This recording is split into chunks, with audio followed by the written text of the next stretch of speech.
ಹರೇ ಕೃಷ್ಣ ಎಲ್ಲ ಭಕ್ತರಿಗೂ. ಹರೇ ಕೃಷ್ಣ ಪ್ರಭುಜಿ, ಪ್ರಣಾಮಗಳು ಪ್ರಭುಜಿ, ಇಬ್ಬರಿಗೂ ಕೂಡ ಪ್ರಣಾಮಗಳು ಪ್ರಭುಜಿ.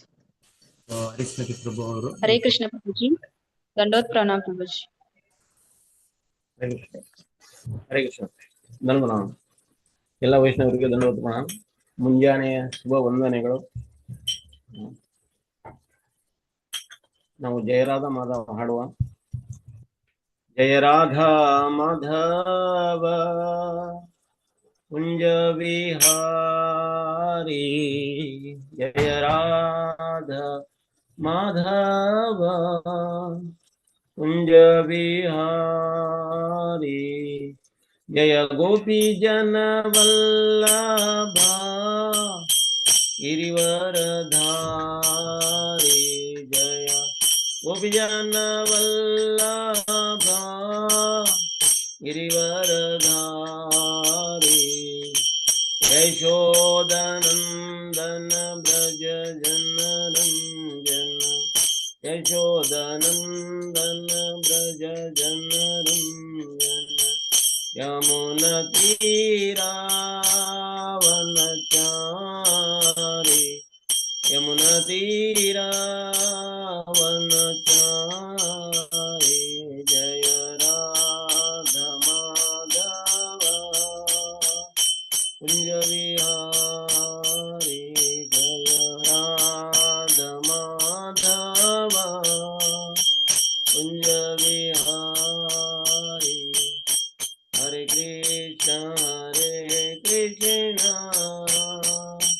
ಕೃಷ್ಣ ಕೃಷ್ಣ ಹರೇ ಹರೇ, ಹರೇ ರಾಮ ರಾಮ ರಾಮ ಹರೇ ಹರೇ, ಹರೇ ಕೃಷ್ಣ ಹರೇ ಕೃಷ್ಣ ಕೃಷ್ಣ ಕೃಷ್ಣ ಹರೇ ಹರೇ, ಹರೇ ರಾಮ ರಾಮ ರಾಮ ಹರೇ ಹರೇ, ಕೃಷ್ಣ ಕೃಷ್ಣ ಕೃಷ್ಣ ಹರೇ ಹರೇ, ಹರೇ ರಾಮ ರಾಮ ರಾಮ ಹರೇ ಹರೇ, ಜಯ ರಾಧಾ ಗೋವಿಂದ ರಾಧಾ ಗೋವಿಂದ ರಾಧೆ, ಜಯ ಗೌರನಿತ ಗೌರನಿತ ಗೌರನಿತ, ಜಯ ಗೌರನಿತ, ಜಯ ಜಯ ಪ್ರಭುಪಾ ಪ್ರಭುಪಾ ಪ್ರಭುಪಾ, ಜಯ ಜಯ ಪ್ರಭುಪಾ, ಜಯ ಜಯ ಗುರುದೇವ್ ಗುರುದೇವ್ ಗುರುದೇವ್, ಜಯ ಜಯ ಗುರುದೇವ್. ಜಯ ಗೌರ ಹರಿ ಬೋಲ್ ಹರಿ ಬೋಲ್ ಹರಿ ಬೋಲ್.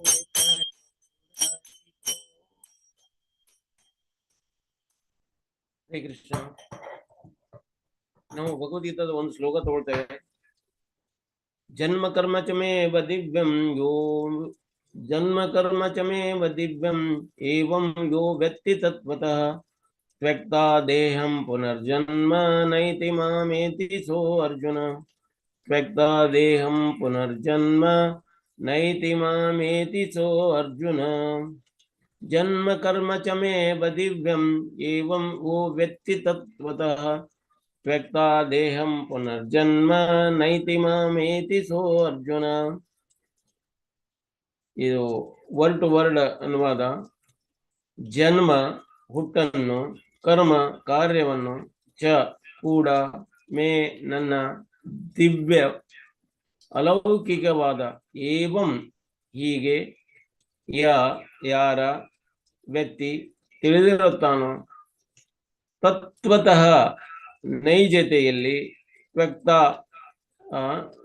ತ್ಯಜಿಸಿ, ದೇಹ ಈ ಶರೀರವನ್ನು, ಪುನಃ ಮತ್ತೆ, ಜನ್ಮ ಹುಟ್ಟನ್ನು ನ ಏತಿ ಪಡೆಯುವುದಿಲ್ಲ, ಮಾಂ ನನ್ನನ್ನು ಏತಿ ಹೊಂದುತ್ತಾನೆ, ಸಹ ಅವನು ಅರ್ಜುನ ಅರ್ಜುನನೇ.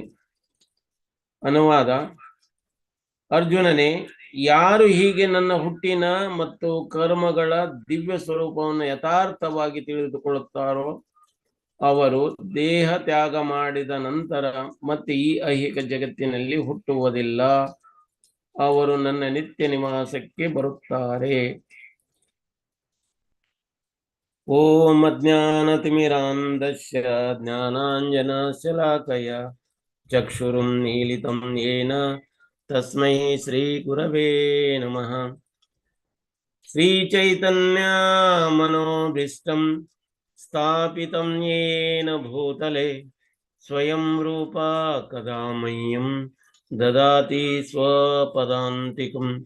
ವಂದೇಹಂ ಶ್ರೀಗುರು ಶ್ರೀಯುತಾಪಾದಕಮಲಂ ಶ್ರೀಗುರುನ್ ವೈಷ್ಣವಾಂಶ್ಚ ಶ್ರೀರೂಪಂ ಸಾಗ್ರಜಾತಾಂ ಸಹಗಣ ರಘುನಾಥಾನ್ವಿತಂ ತಂ ಸಜೀವಂ ಸಾದ್ವೈತಂ ಸಾವಧೂತಂ ಪರಿಜನ ಸಹಿತಂ ಕೃಷ್ಣ ಚೈತನ್ಯ ದೇವಂ ಶ್ರೀ ರಾಧಾ ಕೃಷ್ಣ ಪಾದಾನ್ ಸಹಗಣ ಲಲಿತಾ ಶ್ರೀ ವಿಶಾಖಾನ್ವಿತಂಶ್ಚ.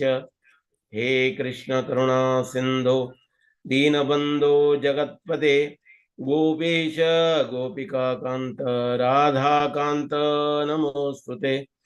ತಪ್ತ ಕಾಂಚನ ಗೌರಾಂಗಿ ರಾಧೆ ವೃಂದಾವನೇಶ್ವರಿ ವೃಷಭಾನುಸುತೆ ದೇವಿ ಪ್ರಣಮಾಮಿ ಹರಿಪ್ರಿಯೆ.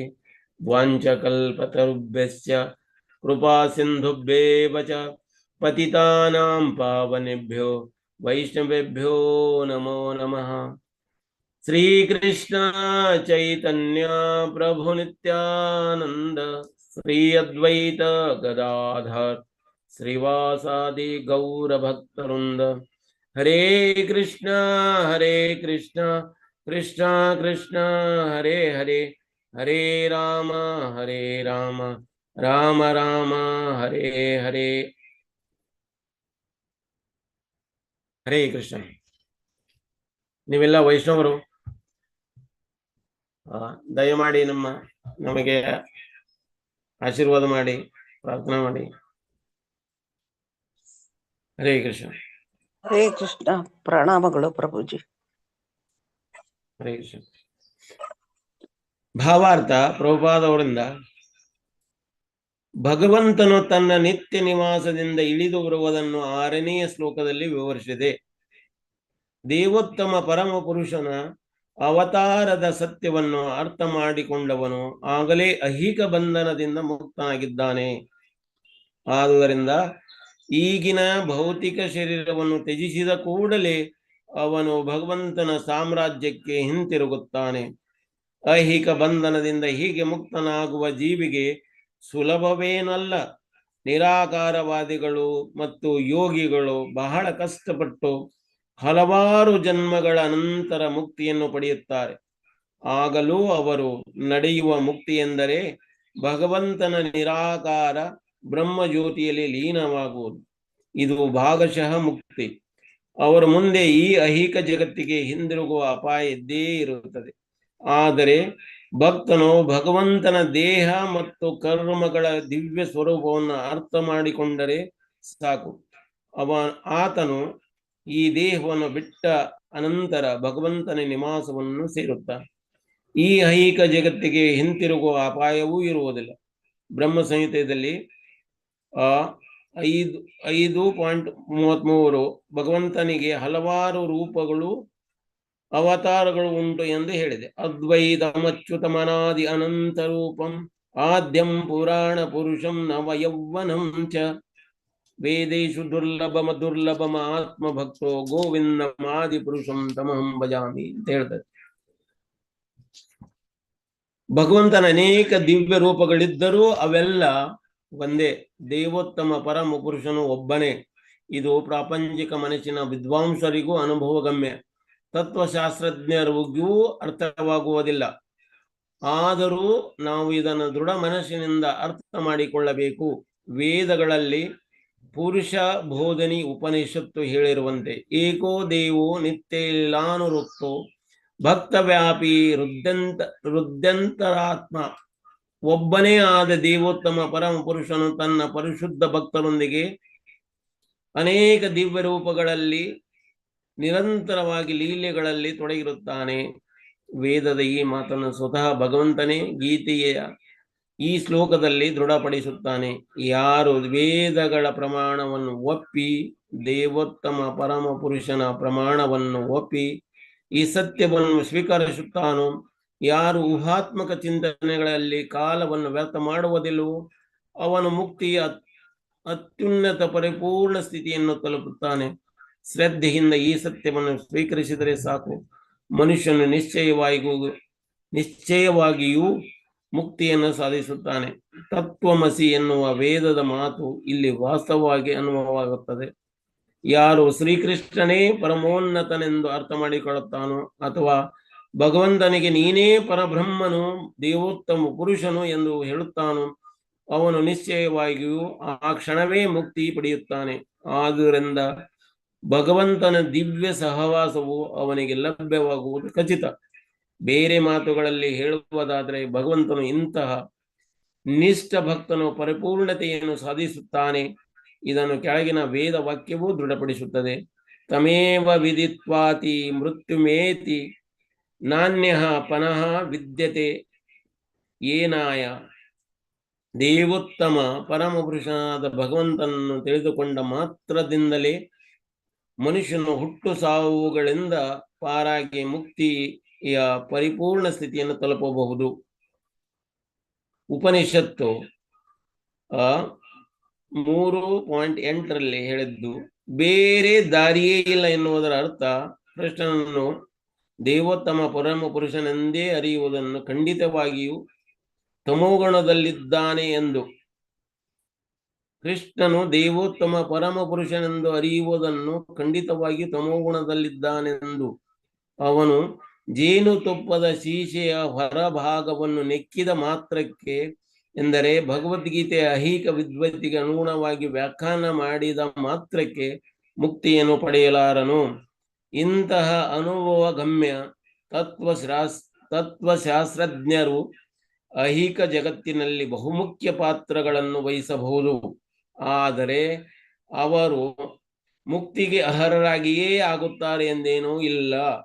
ಇಂತಹ ಗರ್ವಿತರಾದ ಲೌಕಿಕ ವಿದ್ವಾಂಸರು ಭಗವದ್ಭಕ್ತನ ಅವ್ಯಾಜ್ಯ ಕರುಣೆಗಾಗಿ ಕಾಯಬೇಕಾಗುತ್ತದೆ. ಆದುದರಿಂದ ಮನುಷ್ಯನು ಶ್ರದ್ಧೆ ಮತ್ತು ಜ್ಞಾನಗಳಿಂದ ಕೃಷ್ಣ ಪ್ರಜ್ಞೆಯನ್ನು ಬೆಳೆಸಿಕೊಳ್ಳಬೇಕು ಮತ್ತು ಈ ಮೂಲಕ ಪರಿಪೂರ್ಣತೆಯನ್ನು ಪಡೆಯಬೇಕು. ಹರೇ ಕೃಷ್ಣ.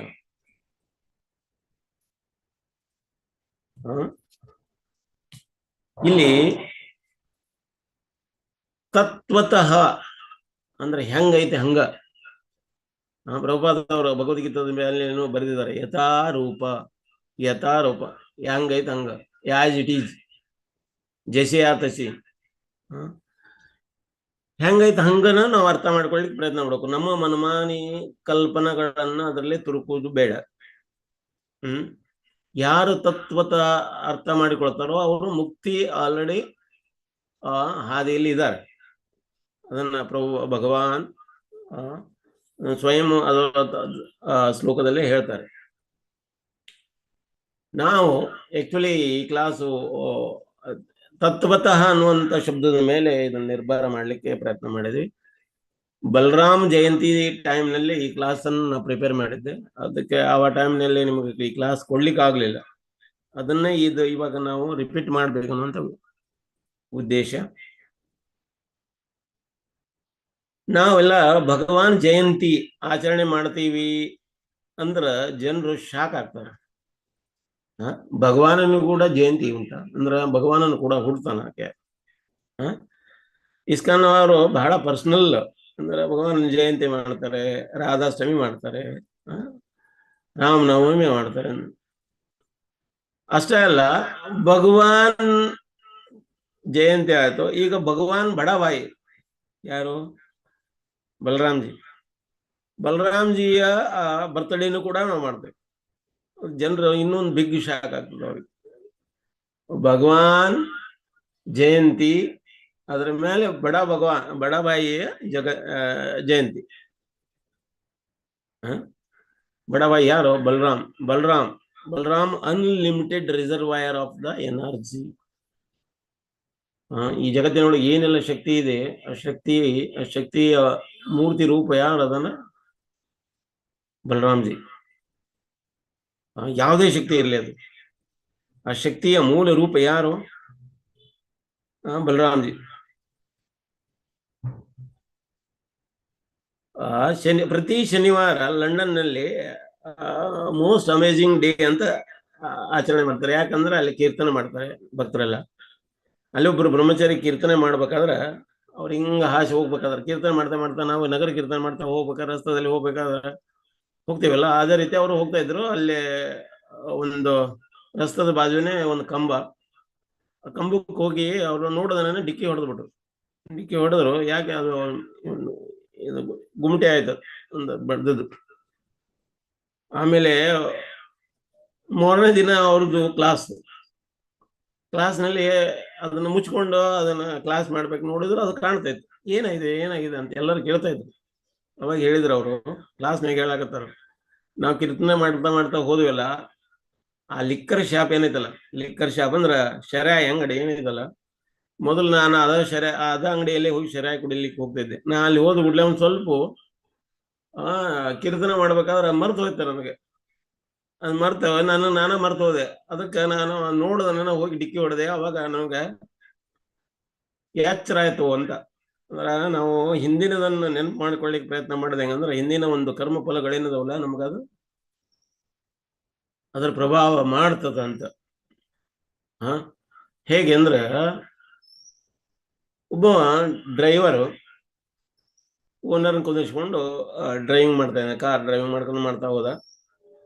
ಓನರ್ ಏನ್ ಮಾಡಿದ, ನೋಡಪ್ಪ ನಿಲ್ಲಿಸು ಅಂತ ಅವನಿಗೆ ಹಿಂದೆ ಕೂತಿರ್ತಾರಲ್ಲ, ಓನರ್ ಹಿಂದಿರ್ತಾರೆ, ಡ್ರೈವರಿಗೆ ಹಿಂಗ ದುಬ್ಬ ಚಪ್ಪರಿಸಿದ, ನಿಲ್ಲಿಸು ಅಂತ. ಗಡಬಡ ಆಗಿಬಿಡ್ತು. ಈಗ ಹೋಗಿ ಅದನ್ನ ಗಾಡಿ ತಗೊಂಡು ಹೋಗಿ ಒಂದು ಗಿಡಕ್ಕೆ ಡಿಕ್ಕಿ ಹೊಡಿಸಿದವ. ಡಿಕ್ಕಿ ಹೊಡಿಸಿದ ಕೂಡಲೇ ಓನರಿಗೆ ಒಂದು ನಮೂನೆ ಗಲಿಬಿಲಿ ಆಯ್ತು. ಯಾಕಪ್ಪ ನೀನು ಗಾಡಿ ನಿಲ್ಲಿಸಂತ್ರ ನೀ ಹೋಗಿ ಆಕ್ಸಿಡೆಂಟ್ ಯಾಕೆ ಮಾಡಿದೆ ಅಂತ.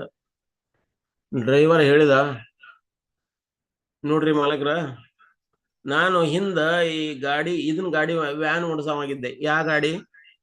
ಈ ಹೆಣ ತಗೊಂಡು ಹೋಗ್ತದಲ್ಲ ಗಾಡಿ,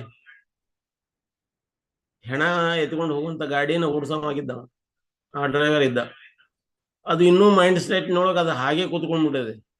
ಅದು ಹಿಂದ್ಲಿಂದ ಯಾರೋ ಹಿಂಗ ನಮ್ಗ ಬಡದ್ರು ಅಂದ್ಬಿಟ್ಲೆ ನನಗೇನೈತಿ, ಹೆಣನ ಎದ್ದು ನನಗೆ ಬಡಿತು ಅಂತ ಹೇಳಿ ಭಯ ಆಯ್ತು ನನಗೆ. ಹಂಗಾಗೋದ್ರಿಂದ ಗಾಡಿ ಆಕ್ಸಿಡೆಂಟ್ ಆಯ್ತು ಅಂತ ಹೇಳಿದ. ಅಂದ್ರೆ ಏನೈತಿ, ನಾವು ಹಿಂದೆ ಮಾಡಿರುವಂತ ಅನುಭವಗಳೇನದವಲ್ಲ, ಮೇಲೆ ನಮ್ಮನ್ನು ಪೀಡಿಸ್ತಾವ, ನಮಗ ಅದ ಲೈನ್ಯಾಗ ಎಳಿತಾವ. ಅದಕ್ಕ ನಾವು ಏನನ್ನ ಎಕ್ಸ್ಪೀರಿಯನ್ಸ್ ಮಾಡ್ಲಿಕ್ಕೆ ಪ್ರಯತ್ನ ಪಡ್ತೇವೆ, ಏನನ್ನು ಅನುಭವ ಮಾಡ್ಲಿಕ್ಕೆ ಪ್ರಯತ್ನ ಮಾಡ್ತೇವೆ, ಅವು ಮುಂದಿನ ಜನ್ಮದಲ್ಲಿನೂ ಕೂಡ ರಿಪೀಟ್ ಆಗ್ತಾವು. ಅಂದ್ರೆ ಅದನ್ನ ನೆನಪು ಕೊಡ್ತಾ ಹೋಗ್ತಾವ. ಅವೇ ಅದೇ ಕರ್ಮ ಫಲಗಳು, ಕರ್ಮಫಲ ಅಥವಾ ಕರ್ಮದ ಬೀಜ, ಅವೆಲ್ಲ ಹುಟ್ಟಿ ಬೆಳೆದು ಅದ ಫಲಗಳನ್ನು ಕೊಡ್ಲಿಕ್ಕತ್ತವಂತ. ಹಿಂಗ ನಾಯಂ ಆತ್ಮಬಲ ಹೀನ ಲಭ್ಯೆ. ಆತ್ಮಕ್ಕೆ ಬಲ ಬೇಕಂತಂದ್ರ ಭಗವಾನನ್ ಇಲ್ದಾನ, ಅಂದ್ರ ಬಲರಾಮ್ ಇಲ್ದಾನ ನಮ್ಗ ಶಕ್ತಿ ಸಿಗ್ಲಿಕ್ಕೆ ಸಾಧ್ಯ ಇಲ್ಲ. ಎಲ್ಲಿವರೆಗೆ ನಾವು ಕೃಷ್ಣ ಭಕ್ತಿ ಮಾಡೋದಿಲ್ಲ ಅಲ್ಲಿವರೆಗೆ ಆ ಶಕ್ತಿ ಸಿಗ್ಲಿಕ್ಕೆ ಆಗೋದಿಲ್ಲ, ಸಿಗುದಿಲ್ಲ. City inch by inch body temple gym करके लिखा था। एक जगह में हम लोग देखा, inch by inch body temple gym. ನಾವೆಲ್ಲ ಟೆಂಪಲ್ ಕಟ್ಟಲಿಕ್ಕೆ ಪ್ರಯತ್ನ ಮಾಡ್ತೇವೆ. ಭಗವಾನನಿಗೆ ಒಂದು ಟೆಂಪಲ್ ಕಟ್ಟೋಣ, ದೇವರಿಗೆ ಒಂದು ಗುಡಿ ಅಂತ ಗುಡಿ ಕಟ್ಟುವ ಅಂತ. ಈಗಿನವರೆಲ್ಲ ಏನ್ ಮಾಡ್ಲಿಕ್ಕತ್ತಾರ, ಇಂಚ್ ಬೈ ಇಂಚ್ ಅಂದ್ರೆ ಬಾಡಿ ಟೆಂಪಲ್ ಅಂದ್ರೆ ಬಾಡಿ ನಾವು ಬೈಸೆಪ್ಸ್, ಟ್ರೈಸೆಪ್ಸ್ ಅಂತ ಎಲ್ಲ ಶರೀರನ ಬೆಳೆಸ್ತಾರೆ, ಬಿಲ್ಡಪ್ ಮಾಡ್ತಾರೆ. ಅದ್ರಿಗೆ ಇದಕ್ಕೂ ಕೆಲ್ಸಕ್ಕೆ ಬರ್ಲಾರದ್ದು. ಅವರು ಅಷ್ಟೊಂದು ಬಾಡಿ ಬಿಲ್ಡಪ್ ಮಾಡಿದವರು ಕೆಲಸ ಮಾಡಕ್ ಹಚ್ಚಿದ್ರೆ 1 ಅವರ್ ಕೆಲಸ ಮಾಡ್ಲಿಕ್ಕೆ ಆಗುದಿಲ್ಲ ಅವ್ರ ಕಡೆಯಿಂದ. ಓನ್ಲಿ ಶೋಗೆ ಅಷ್ಟೇ ಇರ್ತದೆ ಅದ್ರ ಶರೀರ. ಕೆಲವು ಅದನ್ನ ಏನು ಜಿಮ್ಗೆ ಹೋಗೋದು ಬಿಟ್ಟು ಕೂಡ್ಲೆ ಅದು ಏನಂತೆ ಚರ್ಮ ಏನಂತೆ ಎಳೆ ಬಿದ್ದು ಹೋಗ್ತದೆ. ಅದನ್ನ ಮಾಡೋಕ್ಕಿಂತ ಯೋಗ ಮಾಡೋದ್ರಲ್ಲಿ ಒಳ್ಳೇದು. ಯೋಗಾಸನಗಳನ್ನ ನಾವು ಮಾಡೋದ್ರಿಂದ ಅದು ಪ್ರಾಕ್ಟಿಕಲ್, ಅದು ಇದು ಪ್ರಾಕ್ಟಿಕಲ್, ಇಂಪ್ರಾಕ್ಟಿಕಲ್ ಅದು. ಏಕ ಗಾಂವ್ ಕಾದಿಮಿ ಅಂದ್ರೆ ಒಂದು ಹಳ್ಳಿ ಮನುಷ್ಯ ಅಲ್ಲೇ inch by inch body temple ಅಂತ ಏನ್ ಬರ್ದಿದ್ರಲ್ಲ, ಆ ಜಿಮ್ ಇನ್ ಮುಂದೆ ಹಾಸಿ ಹೋಗ್ಲಿಕ್ಕೆ ಅಲ್ಲಿ ಮ್ಯಾಗ ಬರ್ದಿದ್ರು. ಆ ಬರ್ದಿದ್ದನ್ನು ನೋಡಿ ಓದಿದ ನಾವು ಬೆವರು ಹರಿಸಿದ್ರೆ ಮಾತ್ರ ನಮ್ಗ 1000 ರೂಪಾಯಿ ಸಿಗ್ತದೆ. ಇಲ್ಲಿ ಬೆವರು ಹರಿಸಿದ ಸಲುವಾಗಿನ 1000 ರೂಪಾಯಿ ಕೊಡ್ಬೇಕಾಗ್ತದೆ. ಎಲ್ಲಿ ಜಿಮ್ನಾಗ ಹೋಗಿ ನಾವು ಬೆವರು ಹರಿಸಿದ್ರೆ ಅದಕ್ಕೆ 1000 ರೂಪಾಯಿ ಕೊಟ್ಟರು. ಈ ಗಾಮಲ ಹಳ್ಳಿ ಯೋಚನೆ ಮಾಡ್ಲಿಕ್ಕತ್ತಾನ, ನಾವು ಹೋಗಿ ಬೆವರು ಸುರಿಸಿದ್ರೆ ನಮಗೂ 1000 ರೂಪಾಯಿ ಕೊಡ್ತಾರೆ, ದುಡಿದ್ರೆ ನಮಗೂ 1000 ರೂಪಾಯಿ ಕೊಡ್ತಾರೆ. ಇಲ್ಲಿ ಏನೈತಿ, ಬೆವರು ಹರಿಸ್ಲಿಕ್ಕೇನ 1000 ರೂಪಾಯಿ ಕೊಡ್ಬೇಕು. ಏನ್ ಮೂರ್ಖರಪ್ಪ ಅಂತ ಹೇಳ್ತಾ ನಗ್ತಾ ಹೋದವ.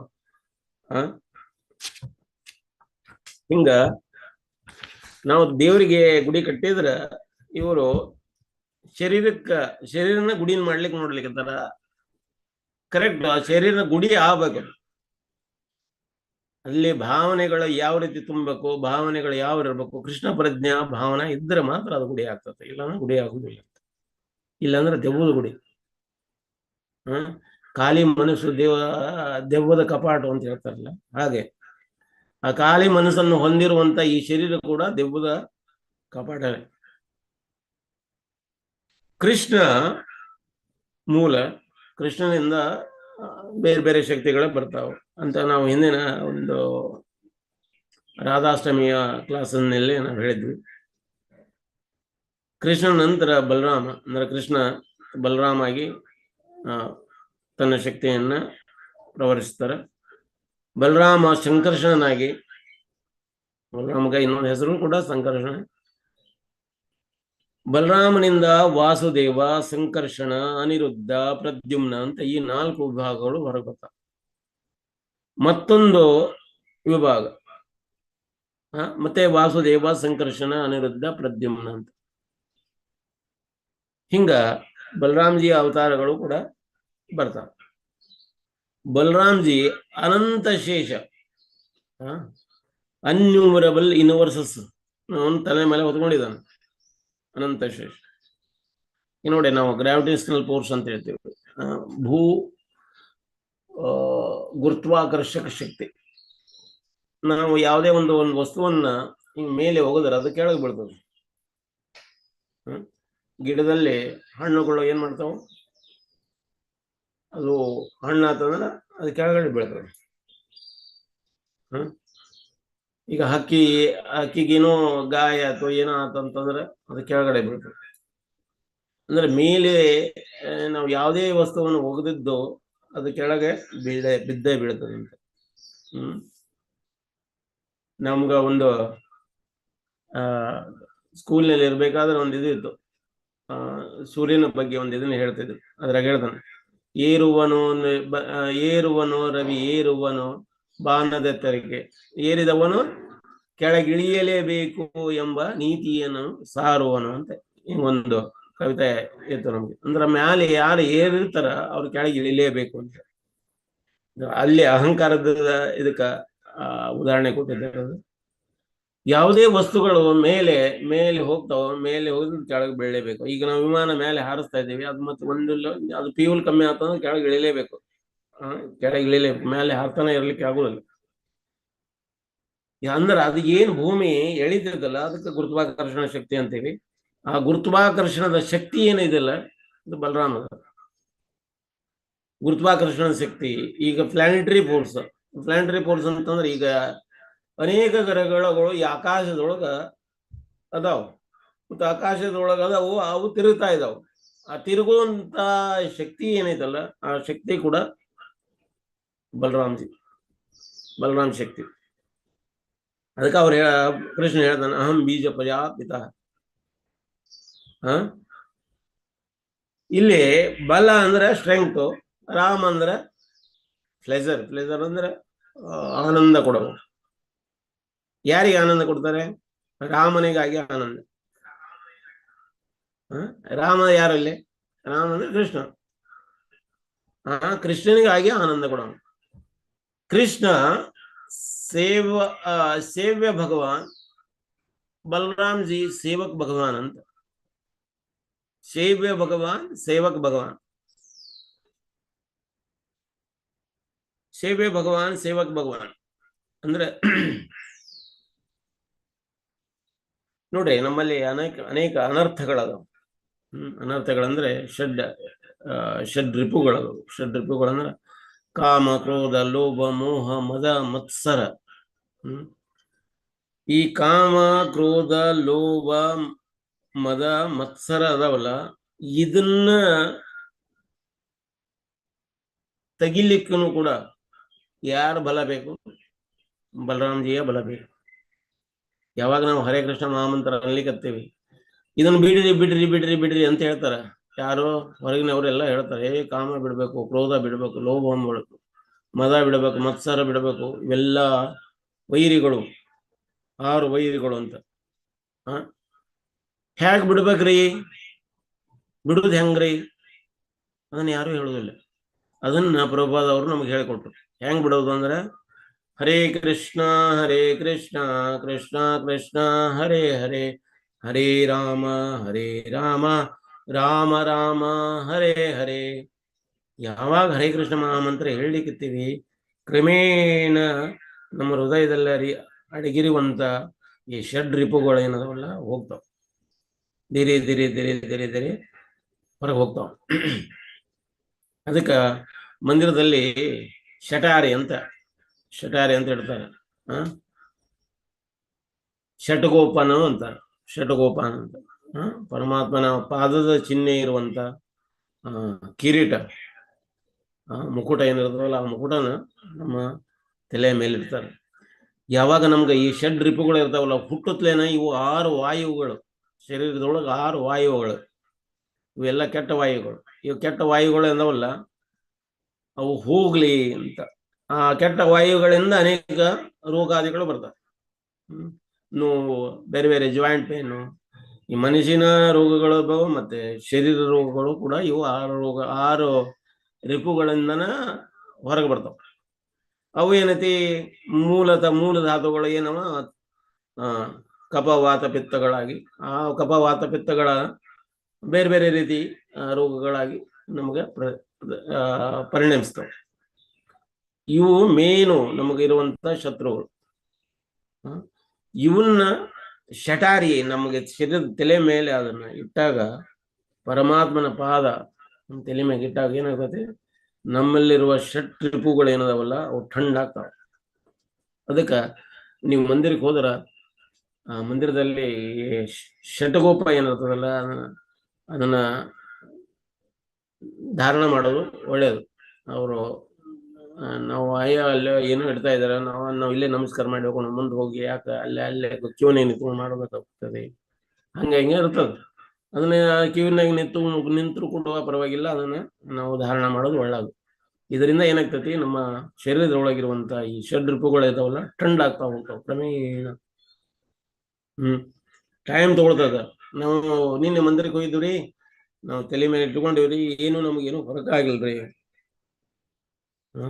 ಹೊರಕಾಗ್ಬೇಕಾದ್ರೆ, ಯಾಕಂದ್ರೆ ಎಷ್ಟೋ ದಿನದವರೆಗೂ ಅವ್ರು ಒಳಗಿದ್ದವ್ರು ಹೊರಗೆ ಹೋಗ್ಬೇಕಾದ್ರೆ ಅದಕ್ಕೆ ಒಂದು ಸ್ವಲ್ಪ ಟೈಮ್ ಕೊಡ್ಬೇಕಾಗ್ತದೆ. ಅದಕ್ಕೆ ಟೈಮ್ ಕೊಡೋದಂದ್ರೆ ಏನು, ಹರೇ ಕೃಷ್ಣ ಮಹಾಮಂತ್ರ ನಾವು ಬಲವಾಗಿ ಅಂದ್ರ ಸೀರಿಯಸ್ ಆಗಿ ಗಂಭೀರವಾಗಿ ನಾವು ತಗೊಳ್ಬೇಕಾಗ್ತದೆ. ಯಾವಾಗ ಹರೇ ಕೃಷ್ಣ ಮಹಾಮಂತ್ರ ಗಂಭೀರವಾಗಿ ನಾವು ತಗೊಳ್ತೇವಿ, ಆವಾಗ ಈ ಒಳಗಿರುವ ರಾಕ್ಷಸರು ಏನದರಲ್ಲ ಕ್ರಮೇಣ ಹೊರಗೆ ಹೋಗ್ಲಿಕ್ಕೆ ಇಲ್ಲಾಂದ್ರೆ ಹೋಗುದಿಲ್ಲ ಅಂತ. ಈಗ ನಾವು ನೋಟು ಮಾಯ ಅಂದ್ರೆ ಮಾಯೆಗೆ ಬಾಯ್ ಬಾಯ್ ಅಂತ ಹೇಳಿದರೆ ಎಲ್ಲಿರ್ತೀವಿ ನಾವು? ಎಸ್ ಟು ಕೃಷ್ಣ ಅಂತ ನಾವು ಕೃಷ್ಣನ ಹತ್ರ ಇರ್ತೇವೆ. ನಾವು ಕೃಷ್ಣ ಅಂದ್ರ ಕೃಷ್ಣ ಇರ್ತೇವೆ.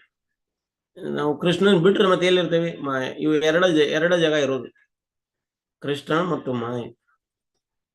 ನಾವು ಕೃಷ್ಣ ಹಿಡ್ಕೊಂಡ್ರ ಮಾಯೆ ಬಿಡ್ತೇವೆ, ನಾವು ಮಾಯೆ ಹಿಡ್ಕೊಂಡ್ರ ಕೃಷ್ಣನ್ ಬಿಡ್ತೇವೆ. ಈ ಮಾಯೆಯ ಪ್ರತಿರೂಪ ಯಾರು? ದುರ್ಗಾದೇವಿ. ಮಾಯೆ ಕೂಡ ಕೃಷ್ಣನ ಶಕ್ತಿನೇ, ಮತ್ತು ಕೃಷ್ಣನ ಭಕ್ತಿ ಯಾರೋ ದುರ್ಗಾದೇವಿ. ಯಾವಾಗ ನಾವು ಕೃಷ್ಣನ ಆರಾಧನೆ ಮಾಡ್ಲಿಕ್ಕತ್ತೀವಿ, ಗಂಭೀರತೆಯಿಂದ ಹರೇ ಕೃಷ್ಣ ಮಹಾಮಂತ್ರ ಜಪ ಮಾಡ್ಲಿಕ್ಕತ್ತೇವೆ, ಧೀರೆ ಧೀರೆ ಧೀರೆ ಧೀರೆ ಆ ಮಾಯಾದೇವಿಯ ಆ ಚಂಗುಲ ಏನದಲ್ಲ, ಆ ಹಿಡಿತ ಏನದಲ್ಲ, ಆ ಹಿಡಿತದಿಂದ ಧೀರೆ ಧೀರೆ ಧೀರೆ ನಮ್ಗೆ ರಿಲೀಫ್ ಆಗ್ಲಿಕ್ಕತ್ತದ, ಬೆಳ್ಳಿಕತ್ತಾಳೆ. ಈಗ ಮಾಯಾದೇವಿ ಈ ಜಗತ್ತಿನ ಒಡತಿ ಅಂದ್ರೆ ಈ ಜಗತ್ತಿನ ಏನೋ ರಾಜ ಇದ್ದಂಗೆ, ಈ ಜಗತ್ತಿನ ಒಂದು ಇದು ಜೈಲರ್ ಆಗಿ ಮಾಯಾದೇವಿ. ಆದ್ರ ಯಾವಾಗ ನೋಡ್ರಿ ತಮೋ ಗುಣ ರಜೋಗುಣ ಸತ್ವಗುಣದಲ್ಲಿ ಇರ್ಬೇಕಾದ್ರ ಅವ್ರೇನತಿ ಅದ್ರ ಮೂಲಕ ಆಯಾ ಗುಣದವ್ರನ್ನ ಕಂಟ್ರೋಲ್ ಮಾಡ್ತಾರ. ಈಗ ಒಂದ್ ನಮನಿ ಸೂತ್ರದ ಬೊಂಬೆ ಇದ್ದಂಗೆ. ಈಗ ಸೂತ್ರ ಕಡೆ ಅವಾಗಿನ ಒಂದು ಟೈಮ್ನಲ್ಲಿ ಆ ಸೂತ್ರದ ಬೊಂಬೆಗಳನ್ನು ಆಟ ಆಡಿಸ್ತಿದ್ರು. ಈಗ ಅದು ಎಲ್ಲ ಈ ಟಿವಿ ಬಂದಾದ್ಮೇಲೆ ಅಥವಾ ಮೊಬೈಲ್ ಬಂದಾದ್ಮೇಲೆ, ಸಿನಿಮಾ ಬಂದಾದ್ಮೇಲೆ ಅವೆಲ್ಲ ಆಟಗಳೆಲ್ಲ ನಿಂತು ಹೋಯ್ತು. ಅವರ ಆ ಕಲಾಕಾರರ ಜೀವನ ಅದ್ರ ಮೇಲೆ ನಡೀತಿತ್ತು. ಆ ಕಲಾಕಾರರು ಆ ಕಲಾ ವೃತ್ತಿಯನ್ನು ಬಿಟ್ಕೊಂಡು ಹೋಗ್ಬಿಟ್ರು. ಸೂತ್ರದ ಬೊಂಬೆ ಅಂದ್ರೆ ಅದಕ್ಕೆ ದಾರ ಕಟ್ಟಿರ್ತಾರ, ಆ ಬೊಂಬೆಗೆ ಕಾಲಿಗೊಂದು ಕೈಗೊಂದು ದಾರ ಕಟ್ಟಿರ್ತಾರ, ಅದನ್ನ ಆಟ ಆಡಿಸ್ತಿರ್ತಾರೆ. ಆಟ ಆಡಿಸ್ತಾ ಅವರೇ ಮಾತು ಹೇಳ್ತಿರ್ತಾರೆ, ಡೈಲಾಗ್ ಹೇಳ್ತಿರ್ತಾರ. ಆ ಬೊಂಬೆ ಅದ್ರ ಜೊತೆಗೆ ಕುಣಿತಿರ್ತದೆ, ಕುಣಿಯೋದಾಗ್ಲಿ ಹೇಳೋದು ಡೈಲಾಗ್ ಆಗಲಿ ಹೇಳ್ತದೆ. ಹಂಗ ಈ ಮಾಯಾದೇವಿ ದುರ್ಗಾದೇವಿ ಏನಿದಾರಲ್ಲ, ನಮ್ಗ ತಮೋಗುಣ ರಜೋಗುಣ ಸತ್ವಗುಣದ ಒಂದು ಸೂತ್ರ ಅಂದ್ರೆ ದಾರ, ಕಟ್ಟಿರುವ ಒಂದು ದಾರದಿಂದ ನಮ್ಮನ್ನ ಆಟ ಆಡಿಸ್ತಾರೆ. ಯಾವಾಗ ನಾವು ಶುದ್ಧ ಸತ್ವಗುಣಕ್ಕೆ ಬರ್ತೇವೆ ಅವಾಗ ಈ ದಾರದಿಂದ ಅವರು ರಿಲೀಸ್ ಮಾಡ್ತಾರೆ.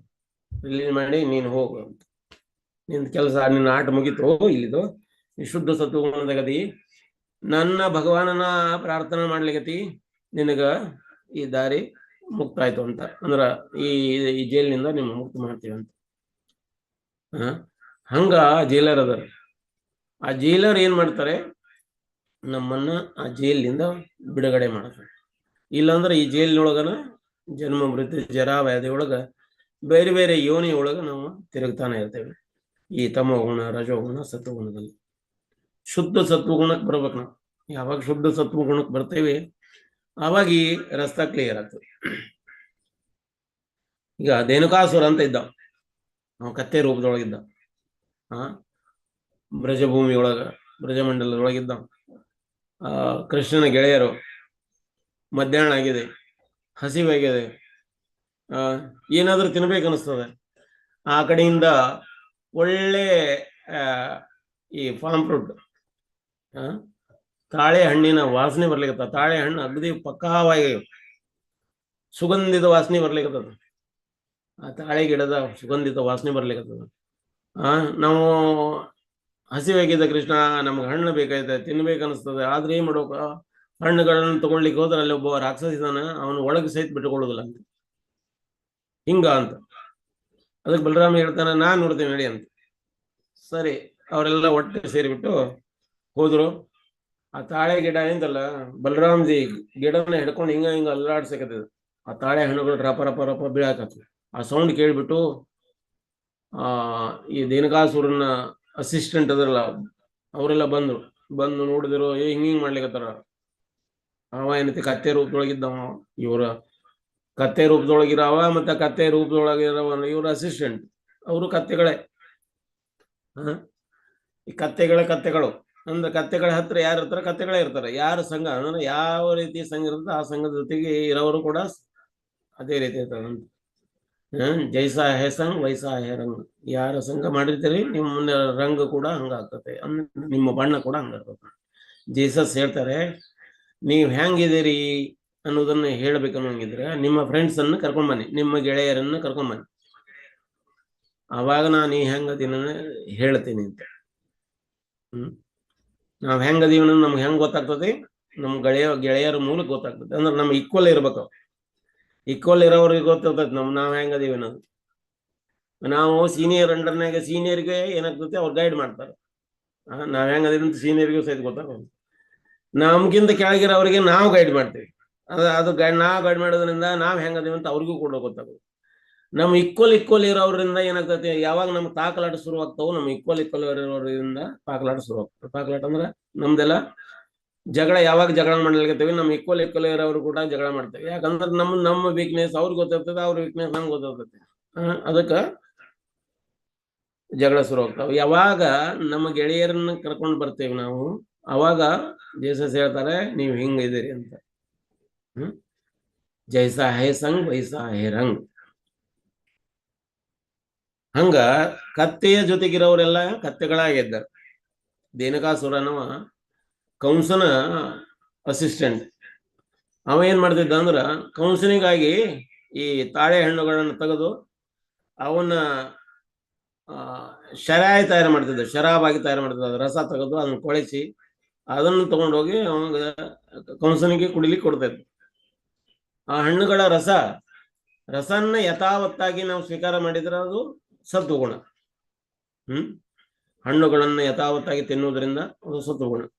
ಆ ಹಣ್ಣುಗಳನ್ನ ರಸ ತೆಗೆದು ಆ ರಸವನ್ನ ಕೊಳೆಸಿದ್ರೆ, ಆ ರಸವನ್ನ ಕೊಳೆಸೋದ್ರಿಂದ ಏನಾಗ್ತದೆ, ಫರ್ಮೆಂಟೇಶನ್ ಆಗ್ತದೆ. ಫರ್ಮೆಂಟೇಶನ್ ಹುಳಿ ಆಗ್ತದೆ.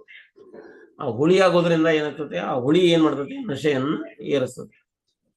ಸಿಹಿಯಿಂದನ ನಶೆ ಆಗ್ತದೆ. ನಿಮ್ಗೆ ನೆನಪಿರ್ಬೋದು, ಬಲರಾಮ್ಜಿ ಗುಲಾಬ್ ಜಾಮೂನು ಎಲ್ಲ ಸ್ವೀಟ್ ಐಟಮ್ ಅಂದ್ರೆ ಖೀರ್ ಕುಡಿದ್ರೆ ನಶೆ ಇರ್ತದೆ.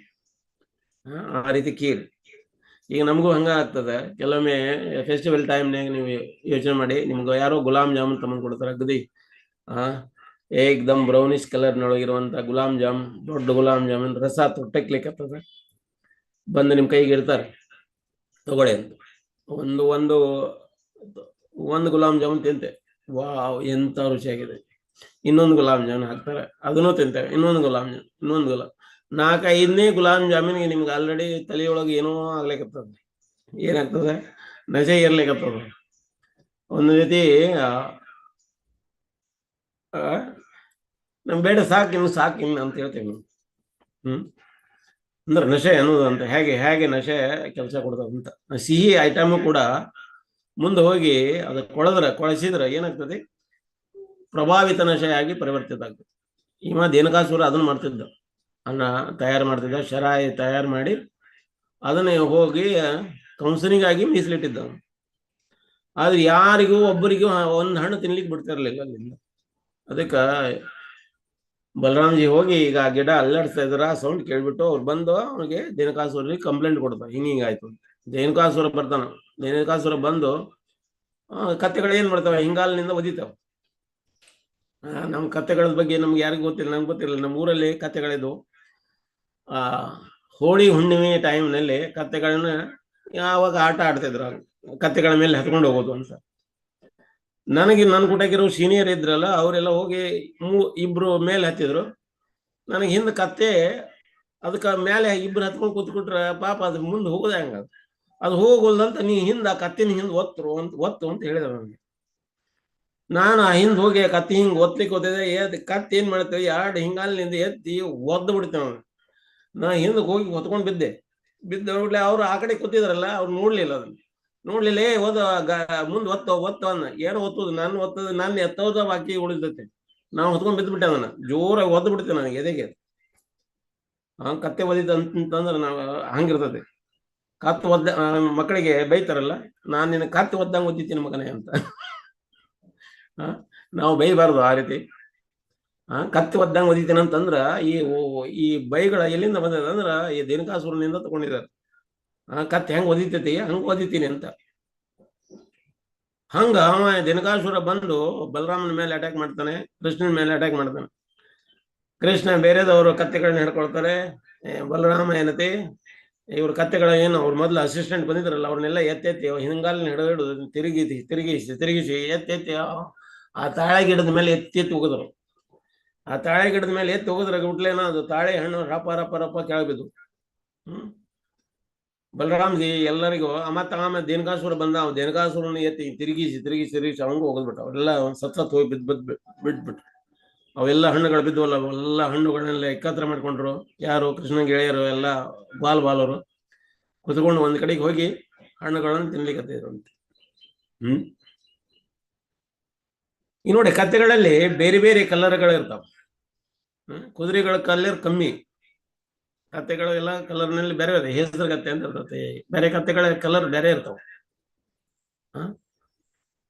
ಕುದುರೆಗಳಲ್ಲಿ ಆ ಬಣ್ಣಗಳ ಕಮ್ಮಿ. ಹಂಗ ಗುರು ಏನದರಲ್ಲ, ಗುರು ಬಲರಾಮನ ಒಂದು ರಿಪ್ರೆಸೆಂಟೇಟಿವ್. ಅದಕ್ಕೆ ನಾವು ಯಾವಾಗ ಗುರುವಿನ ಒಂದು ಆಶ್ರಯಕ್ಕೆ ಹೋಗ್ತೇವೆ, ಗುರುವಿನ ಒಂದು ಶರಣಾಗತಿಗೆ ಹೋಗ್ತೇವೆ, ಆವಾಗ ನಮ್ಗೆ ಸಚ್ಚಿದಾನಂದ ರೂಪದೊಳಗಿರುವ ಕೃಷ್ಣ ನಮ್ಗೆ ಸಿಗ್ತ. ಸತ್ ಅಂದ್ರ ಕೃಷ್ಣ ಸನಾತನವಾಗಿರ್ತಾನಂತ. ಚಿತ್ತ ಜ್ಞಾನದಿಂದ ತುಂಬಿಕೊಂಡಿರ್ತಾನ. ಚಿತ್ ಜ್ಞಾನ ಬಲರಾಮ್ ಯಾರು? ನಮಗೂ ಈಗ ಜ್ಞಾನ ಕೊಡೋರು ಯಾರಪ್ಪ? ಬಲರಾಮ್ ಕೊಡ್ತಾರೆ. ಈಗ ನಾವು ಕುಕಿಂಗಿನಲ್ಲಿ ಒಳ್ಳೆ ಪ್ರಸಾದ ಮಾಡ್ತೇವೆ, ಅದೆಲ್ಲ ಏನಿದೆ? ಕುಕಿಂಗ್ ಮಾಡೋರು ಯಾರು ಅಥವಾ ಪ್ರಸಾದ ಮಾಡೋದು ಏನೈತಲ್ಲ, ಆ ನಾಲೆಜ್ ಅಲ್ಲಿ ಯಾರಿಂದ ಬರ್ತದೆ? ರಾಧಾರಾಣಿ ಥ್ರೂನ ಬರ್ತದೆ, ಕರೆಕ್ಟ್. ರಾಧಾರಾಣಿ ಥ್ರೂ ಬಂದ್ರು ಕೂಡ ಈ ನಾಲೆಜ್ ಅನ್ನುವಂತ ಸ್ರೋತ ಏನೈತಲ್ಲ ಅದು ಬಲರಾಮ್ಜಿ. ಈಗ ಹೂವಿನ ಹಾರ ಮಾಡ್ತೇವೆ, ಅದು ಕೂಡ ಚಿತ್ತ, ಅದು ಕೂಡ ಜ್ಞಾನ. ಬೇರೆ ಬೇರೆ ರೀತಿ ಒಳಗೆ ಹೂವಿನ ಹಾರ ಮಾಡುವಂಥದ್ದು, ಸುಂದರವಾದ ಹೂವಿನ ಹಾರಗಳನ್ನು ತಯಾರು ಮಾಡುವಂಥದ್ದು.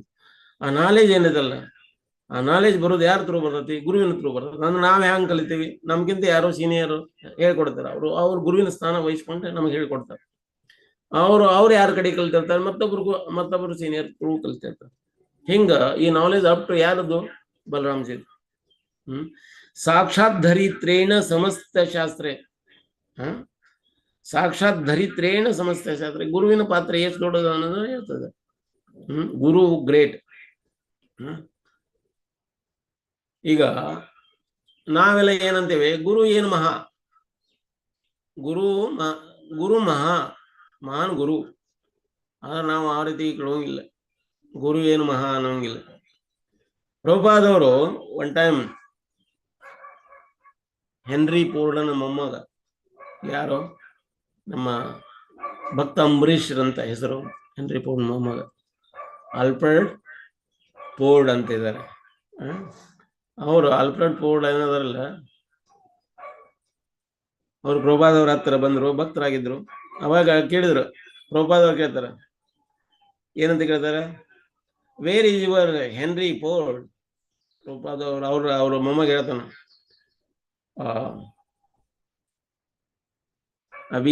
ಈಗ ಹೆನ್ರಿ ಪೋರ್ಡ್ ಇಲ್ಲ ಅಂತ. ಪ್ರಭುಪಾದ ಹೇಳ್ತಾರ, ಹಾಗಾದ್ರೆ ಹೆನ್ರಿ ಪೋರ್ಡ್ ಈಗಿಲ್ಲ ಅಂದ್ರ ಹಾಗಾದ್ರೆ ಏನ್ ಗ್ರೇಟ್? ಅವರು ಗ್ರೇಟ್ ಹೆನ್ರಿ ಪೋರ್ಡ್ ಏನ್ ಗ್ರೇಟ್? ಅವ್ರು ಇಲ್ಲ ಅಂದ್ರೆ ಈ ಗ್ರೇಟ್ ಹೆಂಗ? ಅವರು ಟೈಮ್ ಈಸ್ ದಿ ಗ್ರೇಟ್ ಅಂತ ಪ್ರಭುಪಾದ ಹೇಳ್ತಾರೆ. Time is the great, henry poured great ಅಲ್ಲ. ಗ್ರೇಟ್ ಇರೋರು ಯಾರು? ಗ್ರೇಟ್ ಅಂದ್ರೆ ಯಾರು? ದೊಡ್ಡವ್ರು ಯಾರು? ದೊಡ್ಡ ಹೆನ್ರಿ ಅಂತ ಅವ್ರ ಹೆಸರು. ಅದಕ್ಕೆ ಪ್ರಭುಪಾದ ಅದನ್ನ ಶಬ್ದನ ಉಲ್ಲೇಖ ಮಾಡಿ ಹೇಳ್ತಾ ಇದ್ದಾರೆ. ದೊಡ್ಡ ಹೆನ್ರಿ ಪೋರ್ಡ್ ಈಗಿಲ್ಲ ಅಂದ್ರೆ ಅದರ ಅರ್ಥೇನು? ಟೈಮ್ ಅನ್ನೋದು ದೊಡ್ಡದು ಅಂತ. ಟೈಮ್ ಅಂದ್ರೆ ಯಾರು? ಕೃಷ್ಣ. ಮೈ ಕಾಮು ಅಂತ ಹೇಳ್ತಾನೆ ಕೃಷ್ಣ. ಹಂಗ ಈ ಜಗತ್ತಿನೊಳಗ ಏನೆಲ್ಲ ಗ್ರೇಟ್ ಐತಿ ಅದೆಲ್ಲ ಬಲರಾಮ್ಜಿ.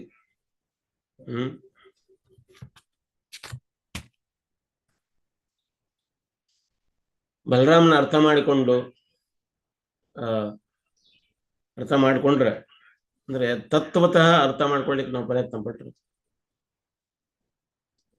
ಹೆಂಗೈತಾ ನೀವು ನೋಡ್ರಿ, ಬಲರಾಮ್ಜಿ ಸೇವಕ ಭಗವಾನ್. ಕೃಷ್ಣ ಈ ಜಗತ್ತಿಗೆ ಬರ್ತಾನಂದ್ರ ನೋಡ್ರಿ, ಫಸ್ಟ್ ಬಲರಾಮ್ಜಿ ಬಂದ್ರು. ಯಾರು ಗರ್ಭ ಪ್ರವೇಶ ಮಾಡಿದ್ರು? ಯಶೋದಮಯ ಅಲ್ಲ, ದೇವಕಿ ಮಯ್ಯ ಒಳಗ ಪಟ್ಟಿ ಒಳಗ ಮೊದಲು ಬಂದವರು ಬಲರಾಮ್ ಬಂದು ಆ ಜಗನ ಪ್ಯೂರಿಫೈ ಮಾಡಿದರು. ಅಲ್ಲೇ ಆ ಜಗದಲ್ಲಿ ಕೃಷ್ಣ ಈಗ ಬರ್ದವರದ. ಈಗ ಪ್ರಧಾನಮಂತ್ರಿ ಮೋದಿ ಬರ್ತಾನಂತಂದ್ರ ರೋಡ್ನೆಲ್ಲ ಕ್ಲೀನ್ ಮಾಡ್ತಾರ, ರೋಡ್ ಎಲ್ಲ ಡಾಂಬರ್ ಹಾಕ್ತಾರ. ನಾವು ಹೋಗೋ ರಸ್ತೆ ಎಲ್ಲ ಐತೆಲ್ಲ ಎಲ್ಲವೂ ಸೆಕ್ಯೂರಿಟಿ ಕರೆಕ್ಟ್ ಫಿಕ್ಸ್, ಎಲ್ಲೆಲ್ಲಿ ಸೆಕ್ಯೂರಿಟಿ ನಿಲ್ಬೇಕು ಅದನ್ನೆಲ್ಲ ನೋಡ್ಕೊಳ್ತಾರ. ಎಲ್ಲಿಂದ ಎಲ್ಲಿವರೆಗೆ ಎಷ್ಟು ಟೈಮ್ನೊಳಗೆ ಪಾಸ್ ಆಗ್ತತಿ ಏನೆಲ್ಲ ಅದನ್ನ ಪ್ಲಾನಿಂಗ್ ಮಾಡ್ತಾರೆ. ರೋಡ್ ಇರಲಾರ್ದ ಜಾಗದೊಳಗೆ ರೋಡ್ ತಯಾರು ಮಾಡ್ತಾರೆ. ಯಾಕಂದ್ರೆ ಪ್ರಧಾನಮಂತ್ರಿ ಬರ್ತಾ ಇದ್ದಾರೆ. ಒಮ್ಮೆ ಆರ್ಡಿನರಿ ಪ್ರಧಾನಮಂತ್ರಿ ನಾವಂದ್ರೆ ಭೌತಿಕ ಜಗತ್ತಿನ ಪ್ರಧಾನಮಂತ್ರಿ ಬರ್ಲಿಕ್ಕಿನ ಇಷ್ಟೊಂದು ವ್ಯವಸ್ಥೆ ಮಾಡ್ತಾರೆ. ಈ ಜಗತ್ತಿನ ನಿರ್ಮಾತೃ, ಈ ಜಗತ್ತನ್ನೇ ನಿರ್ಮಾಣ ಮಾಡಿದಂತ ವ್ಯಕ್ತಿ ಅವ್ರು ಬರ್ತಾರಂತಂದ್ರ ಅವ್ರಿಗೆ ಇರುವಂತ ವ್ಯವಸ್ಥೆ ಹೇಗಿರ್ಬೇಕು ಅಂತ ಆ ವ್ಯವಸ್ಥೆನ ಯಾರು ತಯಾರು ಮಾಡ್ತಾರೆ? ಬಲರಾಮ್ಜಿ. ಈಗ ನೋಡ್ರಿ, ಕೃಷ್ಣನಿಗೆ ನಾವು ಆರತಿ ಮಾಡ್ತೇವೆ, ಪೂಜಾ ಮಾಡ್ತೇವೆ, ಆರಾಧನೆ ಮಾಡ್ತೇವೆ. ಆರತಿ ಮಾಡ್ಲಿಕ್ಕೆ ಉಪಯೋಗ ಮಾಡುವಂತ ಪರಿಕರಗಳು ಏನೋ ಪಾತ್ರೆಗಳದಾವಲ್ಲ, ಆರತಿ ಪ್ಲೇಟ್, ಅದ್ರೊಳಗಿರುವಂತ ದೀಪ ಬೆಳಗ್ಲಿಕ್ಕಿರುವಂತ ದೀಪ, ಅದ ನೀರಿಗೆ ಅರ್ಘ್ಯ ನಾವು ಕೊಡ್ಲಿಕ್ಕೆ ಇರುವಂತ ಶಂಖ, ಅಗರಬತ್ತಿ, ಈ ಮ್ಯಾಚ್ ಬ್ಯಾಕ್ಸ್ ಅಥವಾ ಏನು ಬೆಂಕಿ ಹೊದ್ಲಿಕ್ಕೆ ನಾವು ಕೊಡುವಂಥದ್ದು ಏನು ಸಿಸ್ಟಮ್ ಐತಲ್ಲ ಅದು, ಚಾಮರ, ಮತ್ತೆ ನವಿಲುಗರಿ, ಏನು ಮಯೂರ್ ಪಂಖ ಏನದಲ್ಲ ಅದು. ಇದು ಪ್ರತಿಯೊಂದು ಕೂಡ ಯಾರ ರೂಪ? ಬಲರಾಮ್ಜಿ ರೂಪ. ಈ ಭೌತಿಕ ಜಗತ್ತಿನೊಳಗ ಕೃಷ್ಣ ಬರ್ತಾನಂತಂದು ಕೂಡ್ಲೇನ ಅಲ್ಲೆಲ್ಲ ಆ ಏರಿಯಾನ ಕ್ಲಿಯರ್ ಮಾಡೋರು ಯಾರು?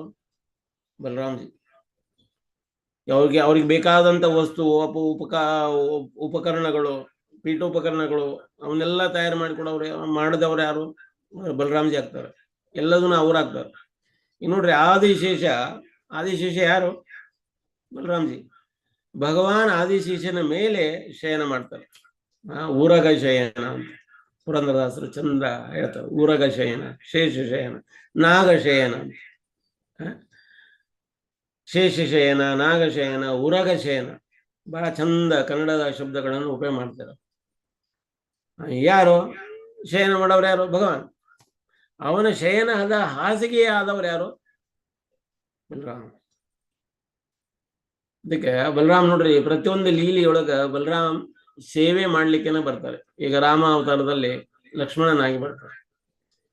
14 ವರ್ಷದ ತನಕನೂ ಅವ್ರು ಏನ್ ಮಾಡ್ತಾರೆ? ನಿದ್ರೆ ಮಾಡೋದನ್ನ ಕಾಯ್ತಾ ಇರ್ತಾರೆ ಭಗವಾನನ. ಅವ್ರು ಎಲ್ಲೆಲ್ಲಿ ಹೋಗ್ತಾರ ಅಲ್ಲೆಲ್ಲ ಕುಟೀರಗಳನ್ನ ತಯಾರು ಮಾಡ್ತಾರೆ ನಿಂತ್ಕೊಳ್ಳಿಕ್ಕೆ. ಅವ್ರ ಮಲಗಲಿಕ್ಕೆ ಚಾಪೆ ತಯಾರು ಮಾಡಿ ಕೊಡ್ತಾರೆ, ಹುಲ್ಲಿನ ಹಾಸಿಗೆ ಮಾಡಿಕೊಡ್ತಾರೆ, ಕುಡಿಲಿಕ್ಕೆ ನೀರು ತಮ್ಮಂದು ಕೊಡ್ತಾರೆ, ಹೂಗಳು ಹಣ್ಣುಗಳನ್ನು ತಮ್ಮಂದು ಕೊಡ್ತಾರೆ, ಅವ್ರ ಪೂಜಾ ಪರಿಕರಗಳನ್ನು ತಮ್ಮಂದು ಕೊಡ್ತಾರೆ. ಅವ್ರು ಬರ್ಬೇಕಾದ್ರೆ ಸೀತಾ ಲಕ್ಷ್ಮಣ ಹಿಂಗ್ ಮುಂದೆ ಬರ್ಬೇಕಾದ್ರೆ ಅವ್ರಿಗೆ ರಸ್ತಾ ಮಾಡ್ತಾ ಮುಂದೆ ಹೋಗ್ತಾರೆ. ಅವರ ಸೆಕ್ಯೂರಿಟಿಯಾಗಿ ಯಾವಾಗಲೂ ಸೀತಾ ರಾಮರ ಸೆಕ್ಯೂರಿಟಿಗಾಗಿ ತಾವು ಯಾವಾಗಲೂ ಅವರು ನಿದ್ರೆ ಬಿಟ್ಟು ಕಾಯ್ತಾರೆ. ಯಾರು? ಬಲರಾಮ್. ರಾಮಾನುಜ ಯಾರು?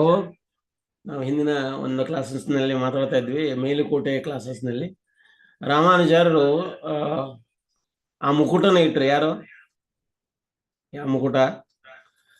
ಬ್ರಹ್ಮೋಪದೇಶ ಅಂತ. ಈಗ ಬ್ರಹ್ಮೋತ್ಸವ ಅಂತ ಮಾಡ್ತಾರೆ. ಬ್ರಹ್ಮೋಪದೇಶ ಅಲ್ಲ, ಸಾರಿ, ಬ್ರಹ್ಮೋತ್ಸವ. ಪರಬ್ರಹ್ಮನಿಗೆ ಮುಕುಟ ಧಾರಣೆ ಮಾಡ್ತಾರೆ. ಮುಡಿ ಅಂತ, ವೈರ್ ಮುಡಿ ಅಂತ ಇರ್ತಾರೆ. ನಾವ್ ನೆನಪು ಮಾಡ್ಕೊಳ್ಳಿ.